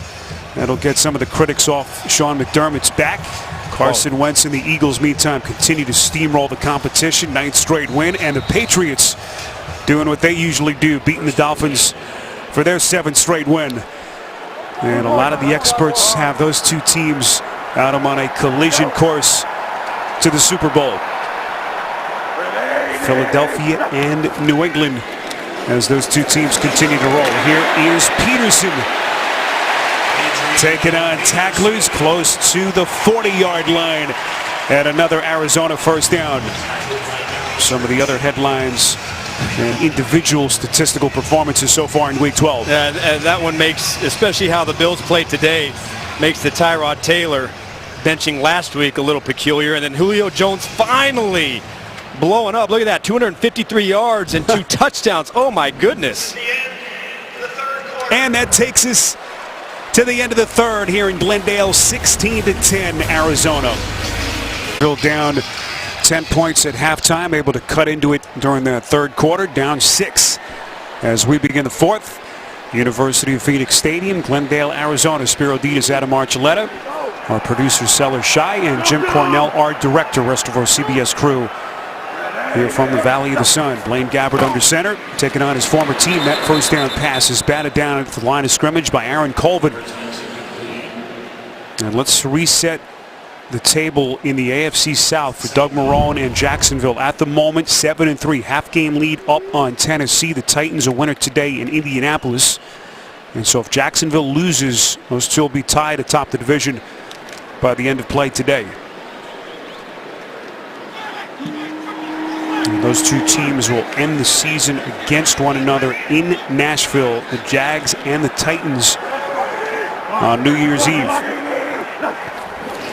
The postseason picture continues to take shape. Gabbert's pass incomplete. Want to avoid a 3 and out here, as suddenly this Arizona offense, Adam, has stagnated a bit the last couple of minutes. Yeah, it seemed like, they had a pretty good formula with their quick passing game. Jacksonville adjusted a little bit here in the second half. You're seeing more man-to-man stuff. So the Cardinals going more down the field. But, this is a key drive right here, because this is the kind of drive starting this fourth quarter with Jacksonville going down. I really want to try and put the gas on and make Jacksonville work. Blaine Gabbert, whom the Jags took 10th overall back in 2011. facing his old team for the first time. Gabbert nowhere to throw the football. Pump fakes at the last instant there, and then is run out of bounds after a pickup of 4. Needed the 50 for the first down. Run out of bounds by Colvin. And so the Jags force another 3 and out. And the Cardinals will punt as Andy Lee suddenly has gotten very busy. Andy Lee on the punt. Now we wondered how Telvin Smith's exit from this game would impact the Jags. Smith is the Jags' leading tackler, but left this game with a concussion after a hit in the second quarter. Lee with a good-looking punt here. Fair caught as it sails out of bounds by Mickens on CBS. There's your game summary as we play early stages fourth quarter here in Arizona. Leonard Fournette on the sideline. Very little in the way of a rushing attack for the #1 run team in the NFL. Fournette so far just 20 yards on 11 attempts. Bortles from the gun under pressure. Somehow gets the pass off in time. There is a marker thrown as that Arizona defense starting to pin its ears back. Personal foul, roughing the passer, defense, number 92. The low hit on the quarterback. 15-yard penalty, automatic first down. Frosty Rucker, and that is a backbreaker. Frosty Rucker right up the middle. And that's going below the knee at the quarterback. That is the rule. I know it's almost impossible for a defensive lineman. There's really nothing he can do, but when you make contact to a quarterback below the knee in the pocket, they're going to call that. Tough break, but it's the right call. Rucker with a big play earlier, tackle for loss, but a huge penalty here against Bruce Arians' defense to give the Jags a fresh set of downs and the football at their own 32.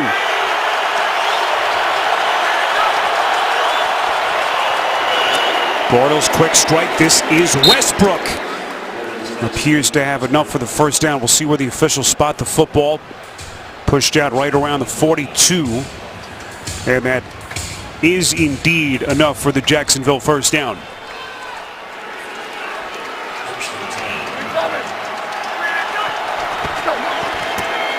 Here's TJ Yeldon out across the 45-yard line. So this Jags offense again down 2 starters, Adam, on their offensive line. It's taken them some time, but finally starting to show some signs of life. Yeah, and it's something they've had to deal with here in the last 3 or 4 games. A lot of mixing and matching, and they've been able to navigate it. Having a bit of a tough time today. You're seeing the tempo. They're going to have to win this in the passing game here in the fourth quarter. Bortles trying to go with that little sidearm delivery to Mercedes Lewis, incomplete as they try down to quicken the pace. Josh Bynes on the coverage. It'll be 3rd and 4. You're seeing more tempo and a quicker passing concepts from Jacksonville because last few drives, really most of the game, the Arizona Cardinals have been able to heat up this offensive line. So they're attempting to get the ball out of Bortles' hands a lot more quickly, and the defensive backs now are starting to sit on routes. The Jags 1 for 9 on 3rd downs today, make it 1 of 10. Keelan Cole, the intended receiver. And once again, the Jags will punt.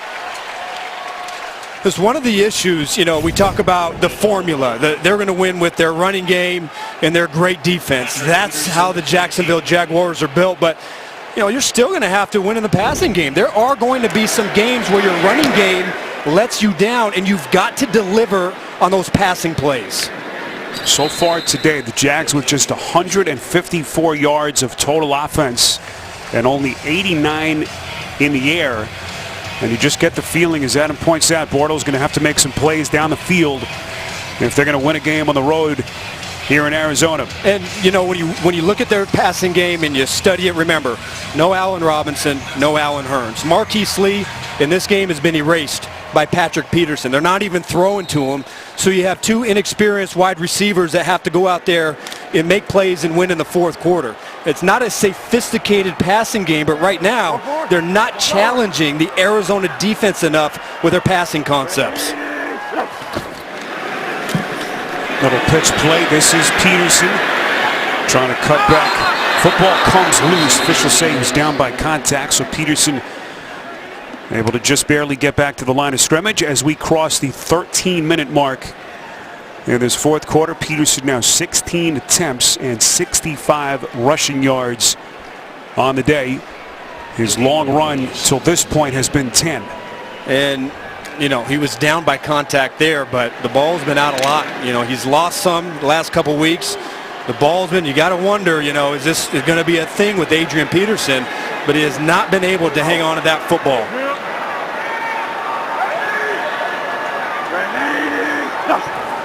Peterson in motion on 2nd and 10. Gabbard's pass deflected. Wasn't caught. And the officials say incomplete. Fitzgerald trying to lunge for it, pleading his case. Almost an outstanding effort from Fitzgerald. That's close. The question is, did he secure it?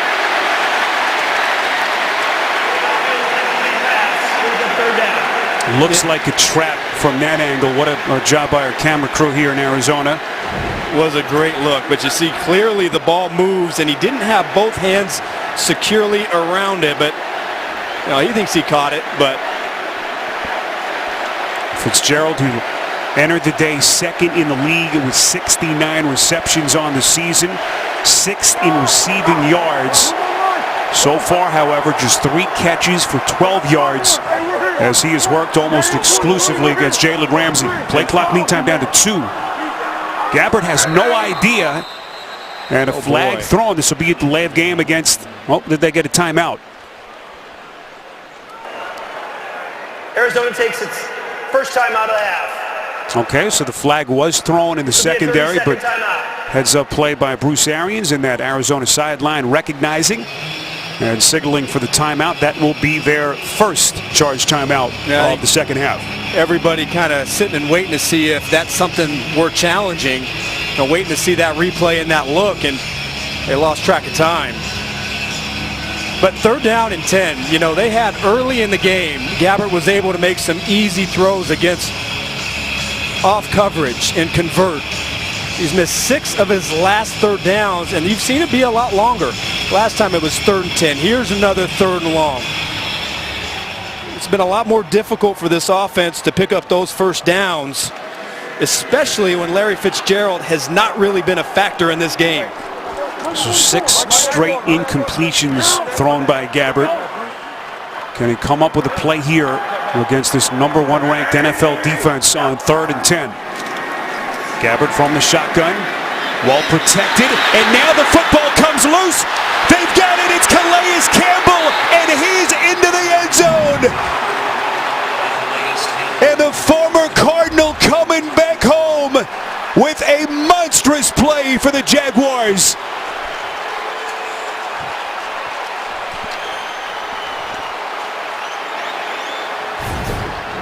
Well, this is pretty unbelievable. Number 91, Yannick Ngakoue, who has been on fire. Not only does he sack the quarterback, but how he continues to get these balls out is just unbelievable. He has had a terrific knack. 4 forced fumbles already this season, and it has been a huge factor. Ngakoue and Campbell on that side have been killing offenses. Ngakoue had a forced fumble late last week. Telvin Smith recovered it, ran it in for a touchdown, and he does it again. And what a moment for Calais Campbell. The Jaguars in front for the first time. The NFL on CBS is sponsored by The Home Depot. More saving, more doing. Honda. And by Verizon. Best gifts on the best network.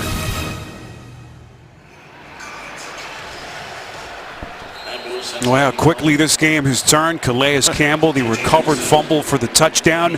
2nd straight week that they run in a fumble recovery for 6. They did it last week. Both times Yannick Ngakoue, the man who jarred it loose.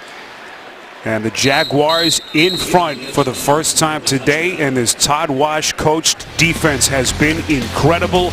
The league leaders in nearly every major statistical category. It is. It starts up front with the amount of pressure that they can put on quarterbacks, which leads to turnovers, and they've been the best in the NFL at taking the ball away. And this is their 6th defensive touchdown of the season, which is just outstanding. Now, they weren't able to get to Gabbert early in this game, but you start to put a couple of 3rd and longs and 3rd and 10s together, that's when the pass rush starts to do what it does. First career touchdown for Calais Campbell. 9 memorable seasons here in Arizona. Gives his new team a 1-point lead. Gabbert's pass to Ricky Seals-Jones incomplete. And now suddenly Gabbert and this passing attack unable to generate anything. As the Jaguars defense, Adam, by the way, continues to play without Telvin Smith. He's been out this entire half since they lost him to the concussion. Yeah, Arizona now, they have to start, they've got to get in gear here, because the last thing you want to do is give a defense like this a lot of confidence. And you go back to last week, they played well in 3 quarters, but did not have a good 4th quarter, especially in the parts of the game where they really had to make a play. Arizona losing that game last week in Houston, their 2nd straight loss. Gabbert goes to his check down. This is Gresham. Ford out of bounds right around the 30-yard line. You can see Todd Wash and hear him through our microphones yelling there was a hold, an offensive hold.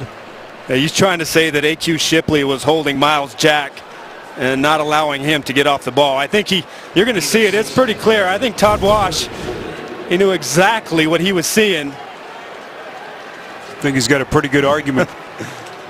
They only gained a couple of extra yards, so. Luckily, there were no expletives by Wash. Kept it clean. I'm Jacksonville, Spiro. I'm going to play tight man, and I'm going to let my 4 up front go to work. Where does Gabbert deliver here? 3rd and 4. Nowhere to go. He's going to run for it. Needs the 35. Gabbert has it. What a play by the former Jaguar. 4 yards, just as what he needed. Moves the sticks. Well, this time they drop 8 in coverage and only going to come with a 3-man rush. Everybody's coming back, and a defensive lineman, Calais Campbell, is the spy in this situation. Number 93 is in the middle, but he just can't make that kind of ground. Gabbert has plenty of speed to pick up 4 yards on 3rd downs. That time they went with 3 instead of a 4-man rush. I think that was a mistake.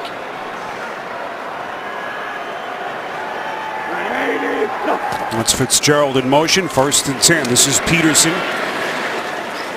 So Calais Campbell in a game against his old team with a huge play a moment ago, but now really a big spot and a big opportunity here for Blaine Gabbert. All the talk about Gabbert being at this juncture of his career trying to resurrect things and prove to teams that he could be a viable long-term starter. This is a big chance for him against the #1 defense in the league. Yeah, it doesn't matter. For any quarterback, it comes down to the 4th quarter when you've got to win a game. Nothing really matters up to this point. Sure, you did some nice things in the first 3 quarters, but right now this offense has to try and make a play. And against the defense that is starting to find its confidence. Gabbert from the gun on 2nd and 6. Here they come again. Gabbert probing the defense, weaves his way to the 50-yard line, and now doing it with his legs as the passing game has stagnated. 9 yards. Well done by Gabbert. 1st down, Arizona. Taking a page from Blake Bortles. We saw that's how Bortles started off the 3rd quarter. But this time Gabbert doesn't see anything open downfield, and so he's just going to take it upon himself to go pick up the 1st down. You don't hear much about Gabbert's running ability, but he's done a couple of nice 1st down pickups here with his legs. Gained them with his legs, I should say. You see their rushing game numbers season compared to what we've seen so far today. 1st and 10, Gabbert fakes the handoff, play action. Campbell giving chase. Gabbert has his man. He's open. He's got it into the end zone. It's Jerron Brown for the touchdown.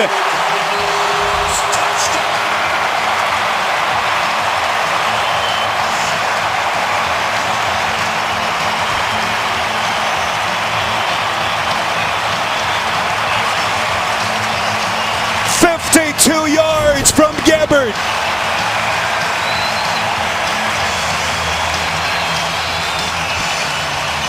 This was pretty incredible. Barry Church is the safety to that side, and he gets lost in coverage. Jerron Brown is able to get behind him. And for a wide receiver core outside of Larry Fitzgerald, it has taken a lot of heat for not making big plays. Boy, that was a huge one. And now Bruce Arians electing to go for 2. Extra point doesn't do them much good here. This will try to extend it to a 7-point lead. They throw it towards the end zone. Does Gabbert? It's caught. Fitzgerald for the 2-point conversion. And how big is that? Arizona with a quick answer, back up by 7. Well, Jerron Brown, who did not have a catch in this game, with a 52-yard touchdown reception to get the Cardinals the lead. Blaine Gabbert marches them 6 plays, 75 yards. They convert on a 2-point attempt and a 7-point Cardinals lead with 9 and change left in this fourth quarter. Well, this has been a fun game till this point. Looks like they're going to play it here. Interesting decision by Corey Grant, and he is still going. Grant shot out of a cannon. Grant finally forced out of bounds by Phil Dawson. Boy, you questioned the decision initially, but what a run by Grant. Boy, when you've got great speed like this, Corey Grant, remember, he had 2 big pump fakes for big plays. He takes it out trying to make something happen, trying to answer a huge play by the Cardinals. He's able to hit the sideline, and it's just one person away, the kicker, from being a touchdown. But boy, oh boy, was that exactly how you want to answer if you're Jacksonville. What a play by Grant.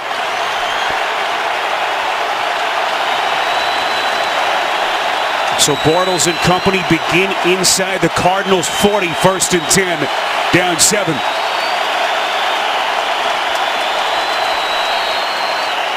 Bortles play action, fakes to Yeldon, then goes underneath to his running back. Brought down right around the 32-yard line by Josh Bynes. A pickup of a half dozen as that clock continues to run.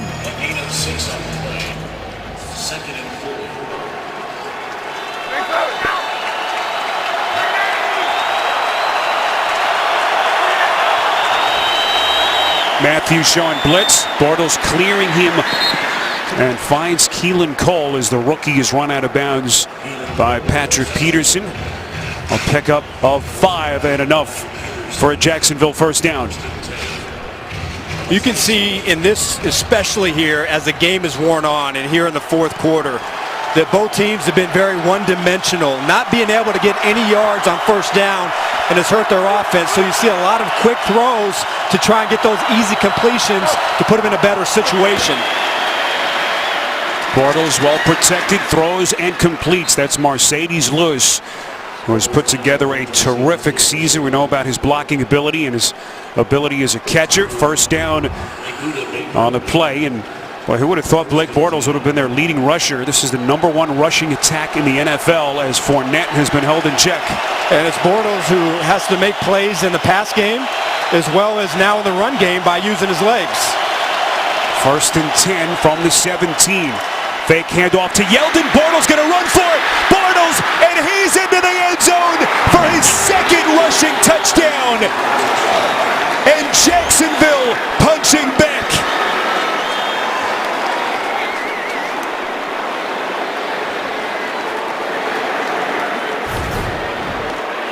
Well, normally they're going to fake the run here, but Bortles cuts this inside. Watch how the Cardinals defense, number 57, he overruns it. He's going out to play outside the blocker, and there is about a 10-yard hole inside for Bortles with no other inside linebacker to replace.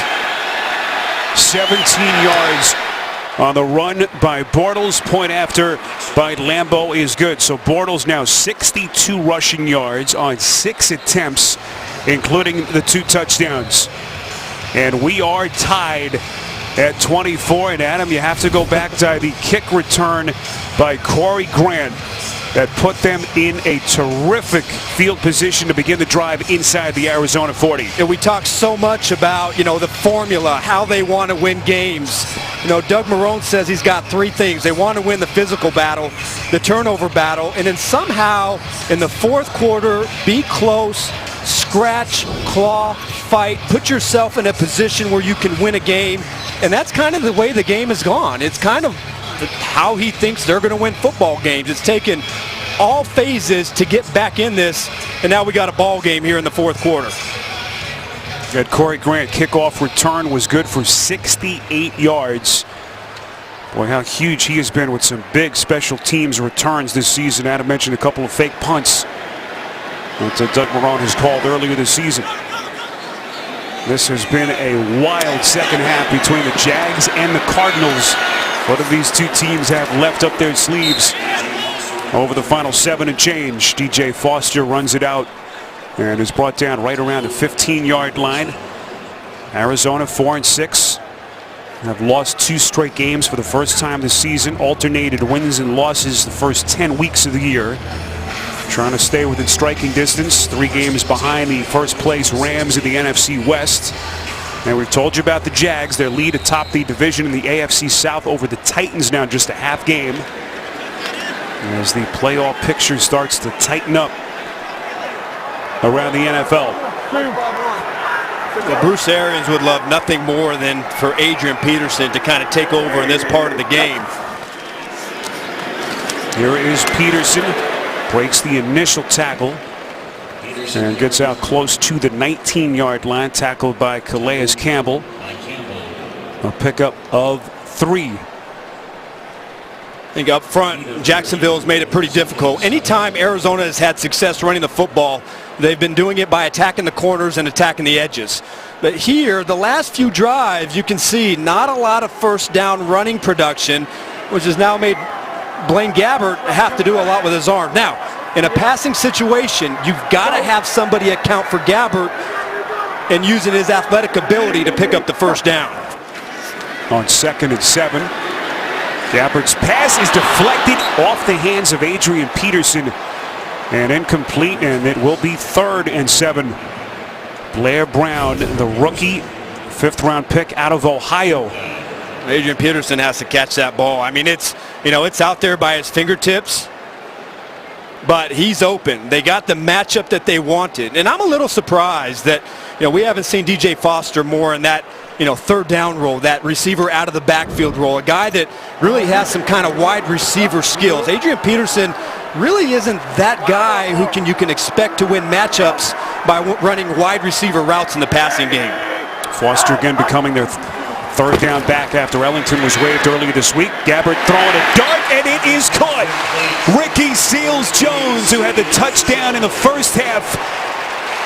Big catch here, 11 yards and a first down. All chemistry in the slot, number 86, matched up with Deshaun Gibson. It's really good coverage, but the timing and the ball location.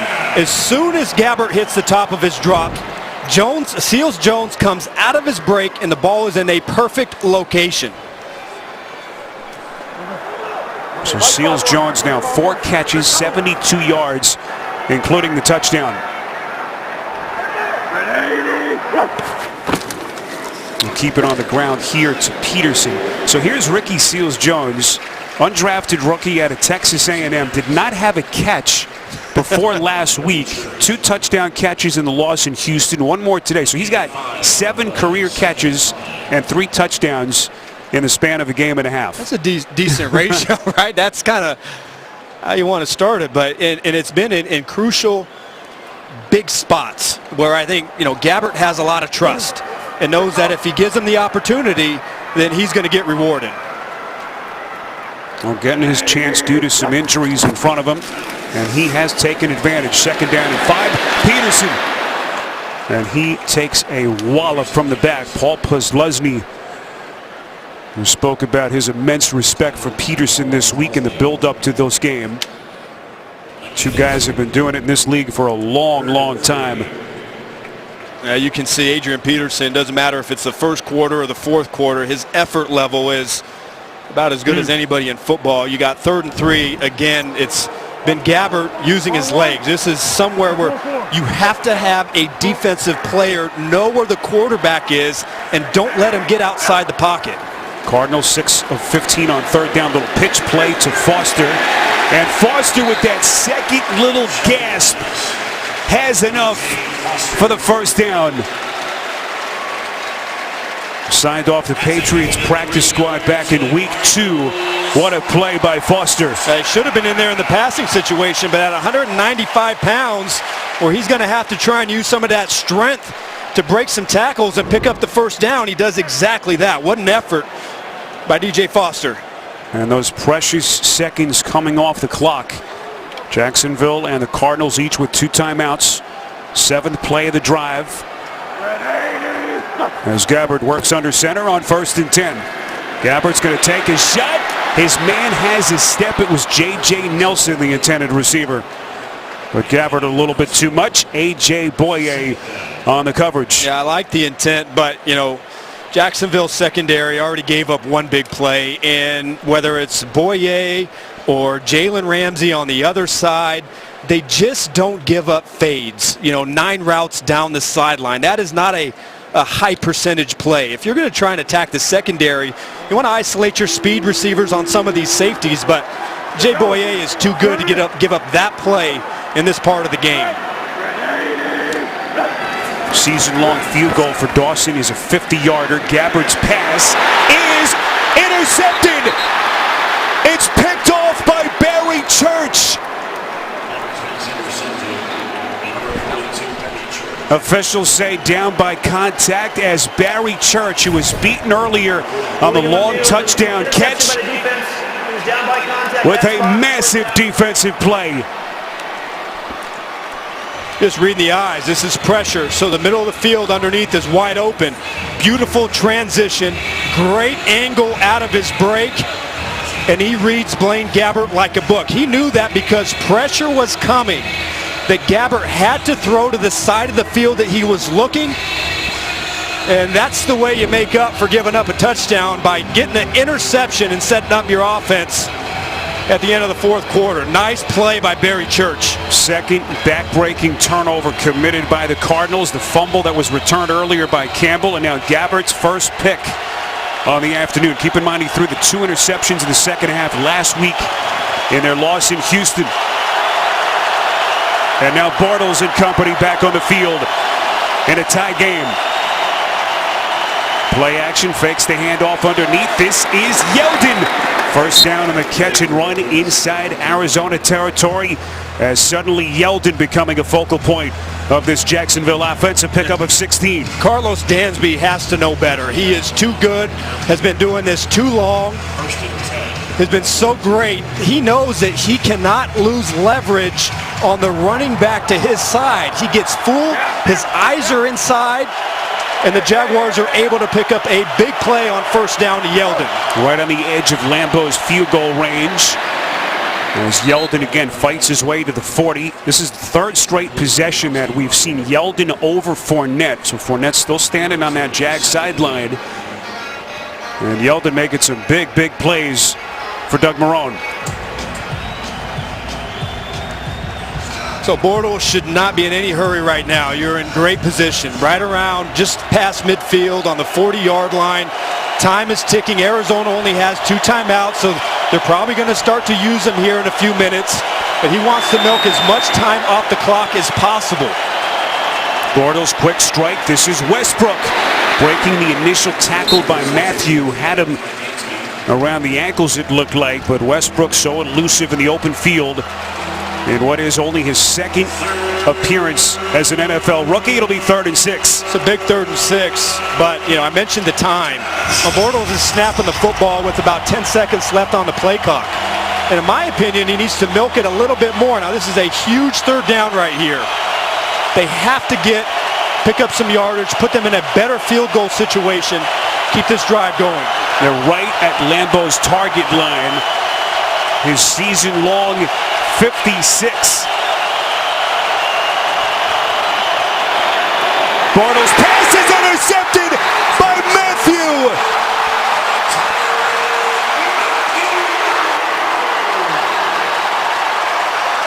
And disaster for Jacksonville.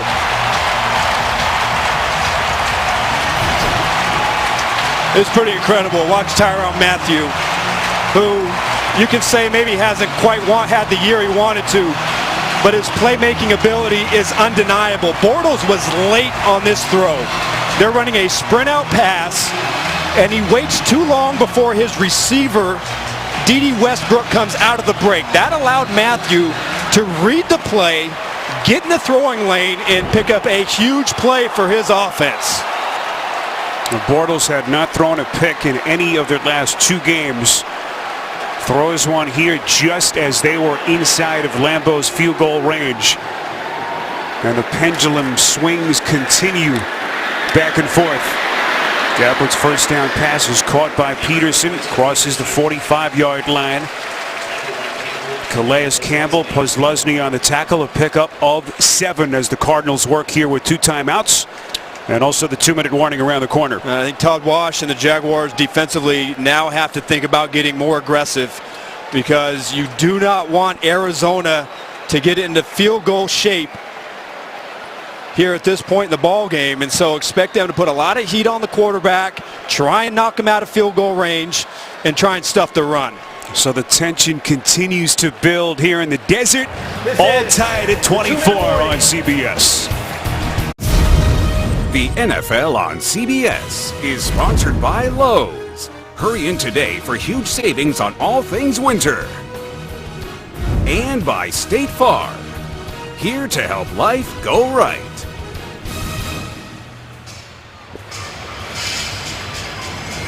All tied at 24. There's Phil Dawson, the 42-year-old, 19-year NFL veteran, getting that leg warmed up. His career-long 56 yards. That was 9 years ago, back in 2008. His long this season, 50 yards. So still a ways away. Gabbert's pass incomplete. Intended for Fitzgerald, once again working against Jalen Ramsey. And it will be 3rd and 3 coming up. Now you can see Jacksonville being much more aggressive. Everybody lined up in press coverage inside, because they know they have about 13 yards right now of field that they have to defend, which is the outer ranges of Josh Lambeau, the field goal kicker. So they know that they cannot afford to give this offense any more yardage on this drive. Chess match continues between Arians and Todd Wash, the Jaguars defensive coordinator, and now it looks like the Cardinals are going to burn their 2nd timeout. Arizona takes a 2nd timeout. This will be a 30-second timeout. Arians and company want a couple of more seconds to think about it and yell some things in the direction of the officials. And we remind you that tonight on CBS begins with 60 Minutes and a perfect Thanksgiving weekend story that's followed by new episodes of Wisdom of the Crowd, NCIS Los Angeles, and Madam Secretary. Tonight, only CBS. Another 2 big interceptions thrown here down the stretch. First Gabbert, Barry Church with the pick, and then Bortles picked off by Matthew. 2 of the best safeties in the NFL. Here's Gabbert, 3rd and 3. Underneath, it's Foster, appears to be short. And what a tackle by A.J. Boye, who has been so good for the Jags this season. Well, reaction from A.J. Boye in the middle. That's not even his player. He sees the ball come out. Does he make the play? Foster doesn't look even close to getting that first down. Just a brilliant reaction from Boye, playing zone coverage, reading the pattern, and coming up and making a great tackle. Boye's been one of the best at his position this season.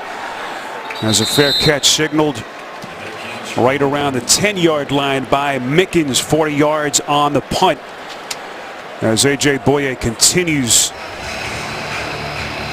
to earn that massive free agent contract that he signed in the offseason. Well, for those of you expecting to see 60 Minutes, you're watching the NFL on CBS, and the Jacksonville Jaguars take on the Arizona Cardinals. I'm Spiro Ditas alongside Adam Archuleta. Your score, 24 apiece as we play with $1:14 remaining. 4th quarter, 60 Minutes will be seen in its entirety immediately following this game, except on the West Coast. Yeah, this first play and what happens will really dictate Doug Marrone's strategy in the last minute and 14 seconds. 90 yards, a long way to go for Bortles. 2 timeouts left for the Jags. It's Yeldon again. As Leonard Fournette continues to be a spectator on that Jags sideline. Yeldon picks up a couple. And you certainly don't want to take any chances here if you're Marrone as that clock continues to run. And it appears as though they're happy to just let this thing run out and take their chances in overtime. Doug Marrone does not want a San Diego Charger game part 2 where there were 2 late interceptions. It almost gave the Chargers the football game. But as I said, he's content going to overtime and see if you can make more plays than the Cardinals to try and win it. 2nd and 8. Bortles look out. Incomplete. Marquise Lee, who's had his issues with drops this season. And Matthew there on the tight coverage. How good. This may be Tyrann Mathieu's best game of the season. I mean, he's blitzed off the edge. He's made huge plays, had a huge interception on the drive before. Right here, he picks up Lee coming across the middle in coverage and gets the ball out. He has been exceptional in this game. And maybe, kind of a spotty decision by Marrone. If you're not really going to do anything, why not just run the football and let that clock continue to run? Now an incompletion stops the clock. And Arizona, if they can get off the field here with 1 timeout left. 3rd and 8. Here's Fournette breaking the initial tackle. We'll see what Arians does here. Looks as though they'll take their final timeout. So 27 seconds left. And Adam, I have to say, kind of a head-scratching decision for them to throw a pass on 2nd down. Yep. Especially, that's a great catch, Spiro, especially after their first down play. They run it, and it's not as if they're rushing to the line and using tempo to try and run their 2-minute drill. Looks like they're just content to bleed out the clock and go into halftime. But when Bruce Arians has 1 timeout left, you basically gave him a free timeout there because of the incomplete pass. So I'm with you. Not a great decision by Doug Marrone. So Nortman will punt here. Patrick Peterson is going to play it from just inside his own 30. Peterson running across the field. And they will have it right around their own 40. 55 yards in the punt, 11 on the return. As Blaine Gabbert walks onto the field with 16 seconds left. What a moment this would be for him, taking on his old team, the club that brought him into the NFL as the 10th overall pick back in 2011. Phil Dawson getting that old right leg warmed up on the Arizona sideline. Not a lot of options. If the ball comes down in bounds, time is going to run out. And they're not going to be able to get up and spike the football. This one has to go down the field or quick to the sideline.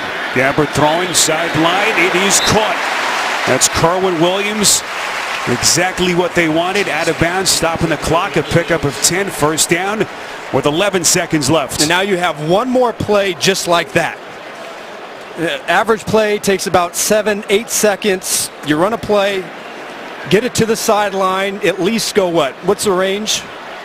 About 17 yards, 18 yards. Season long for Dawson is a 50-yarder. His career long 56, but that was back in 2008. Gabbert going to throw it towards the sideline, and it is caught. What a pass by Gabbert to DJ Foster. 6 seconds left, and now Arians will send out Dawson. They pick up a dozen. Wow, what a catch. From the local product here at Saguaro High School, DJ Foster played college football at ASU and makes a huge catch to give the Cardinals an opportunity. Phil Dawson on to attempt what would be the longest field goal of his career. But first, they will take a look at that last completion. The call on the field is a completed pass. A pickup of 12. Gabbert to DJ Foster. Miles Jack was the man on the coverage. And going back, the decision, Jacksonville's previous drive to throw the ball on 2nd down, an incomplete pass, and give Bruce Arians an extra time or a clock stoppage, could come back to bite Doug Marrone and the Jaguars. Officials looking at the same replays you're seeing at home as Al Riverod and his officiating crew in New York will have the final say here as always. Certainly appears as though he had those two toes inbounds. As we await confirmation from Clete Blakeman. Remember, it was called a complete catch on the field, and certainly nothing clear and obvious the way I see it that would change this outcome. That's how they do it out at Arizona State, huh? Those receivers walking the tightrope. The ruling in the field stands as called. Here's the first down. All right, so here we go. Phil Dawson has hit from 34. He's hit from 42 and 48. This will be from 57 yards out. You see what he's done in his career from 50 plus. One of the best in the history of the league. A 42-year-old kicker in his 19th NFL season. Jacksonville with nobody back deep. A little surprising that if this kick comes up short, nobody can run it back. Justin Drescher is the snapper. Andy Lee the holder. This one is on target, and it is good. Wow. 1 second left as Dawson has kicked Arizona in front.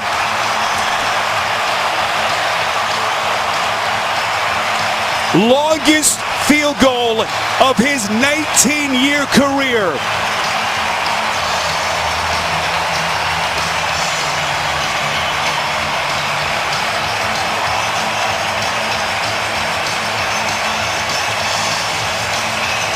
Incredible.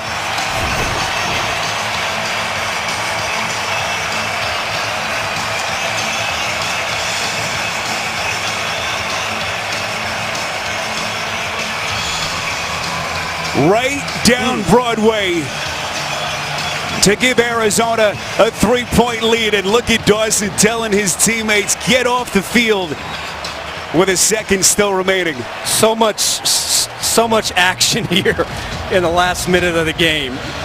Arizona getting another chance. How about the two throws at the end of the game from Blaine Gabbert to fire that ball on the sideline and give his receivers an opportunity? Looks like a delay of game, so they will mark it back and kick it from the 30. And boy, you have to feel good for Blaine Gabbert. You know, took his lumps, his 3 years in Jacksonville. Expectations were so high. There was so much change around him, constant change, multiple head coaches, all the different coordinators facing his former team for the first time. And the Arizona Cardinals will onside kick it here. Puzlesny. They'll pitch it back. Now this is Corey Grant. This is the man they want to have it in his hands as they try to keep it alive here. This is Mickens. That's a live football, and that will do it. The Arizona Cardinals win it here in Week 12 on the right leg of Phil Dawson.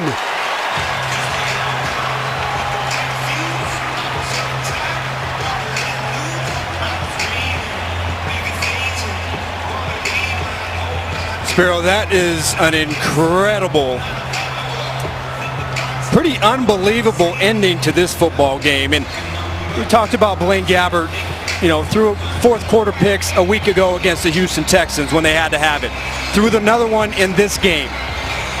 But the way he bounced back, had to make some huge throws, had to use his legs to improvise on third downs. You have to admire the work that he put on today against one of the best defenses, if not the best in the NFL. And Adam, you can see players now having to be separated. Some pushing and jawing at each other as they came off the field. Gresham and Fowler trying to defuse the situation. You hate to see that. As we update you on the standings now in both the AFC South and the NFC West, of the Cardinals and the two-game slide. And Jacksonville with Tennessee winning earlier today, and Indianapolis now tied atop the South with the Titans at 7-4. As the Cardinals win it 27-24. Your final tonight on CBS begins with 60 Minutes, followed by Wisdom of the Crowd, NCIS Los Angeles, and Madam Secretary.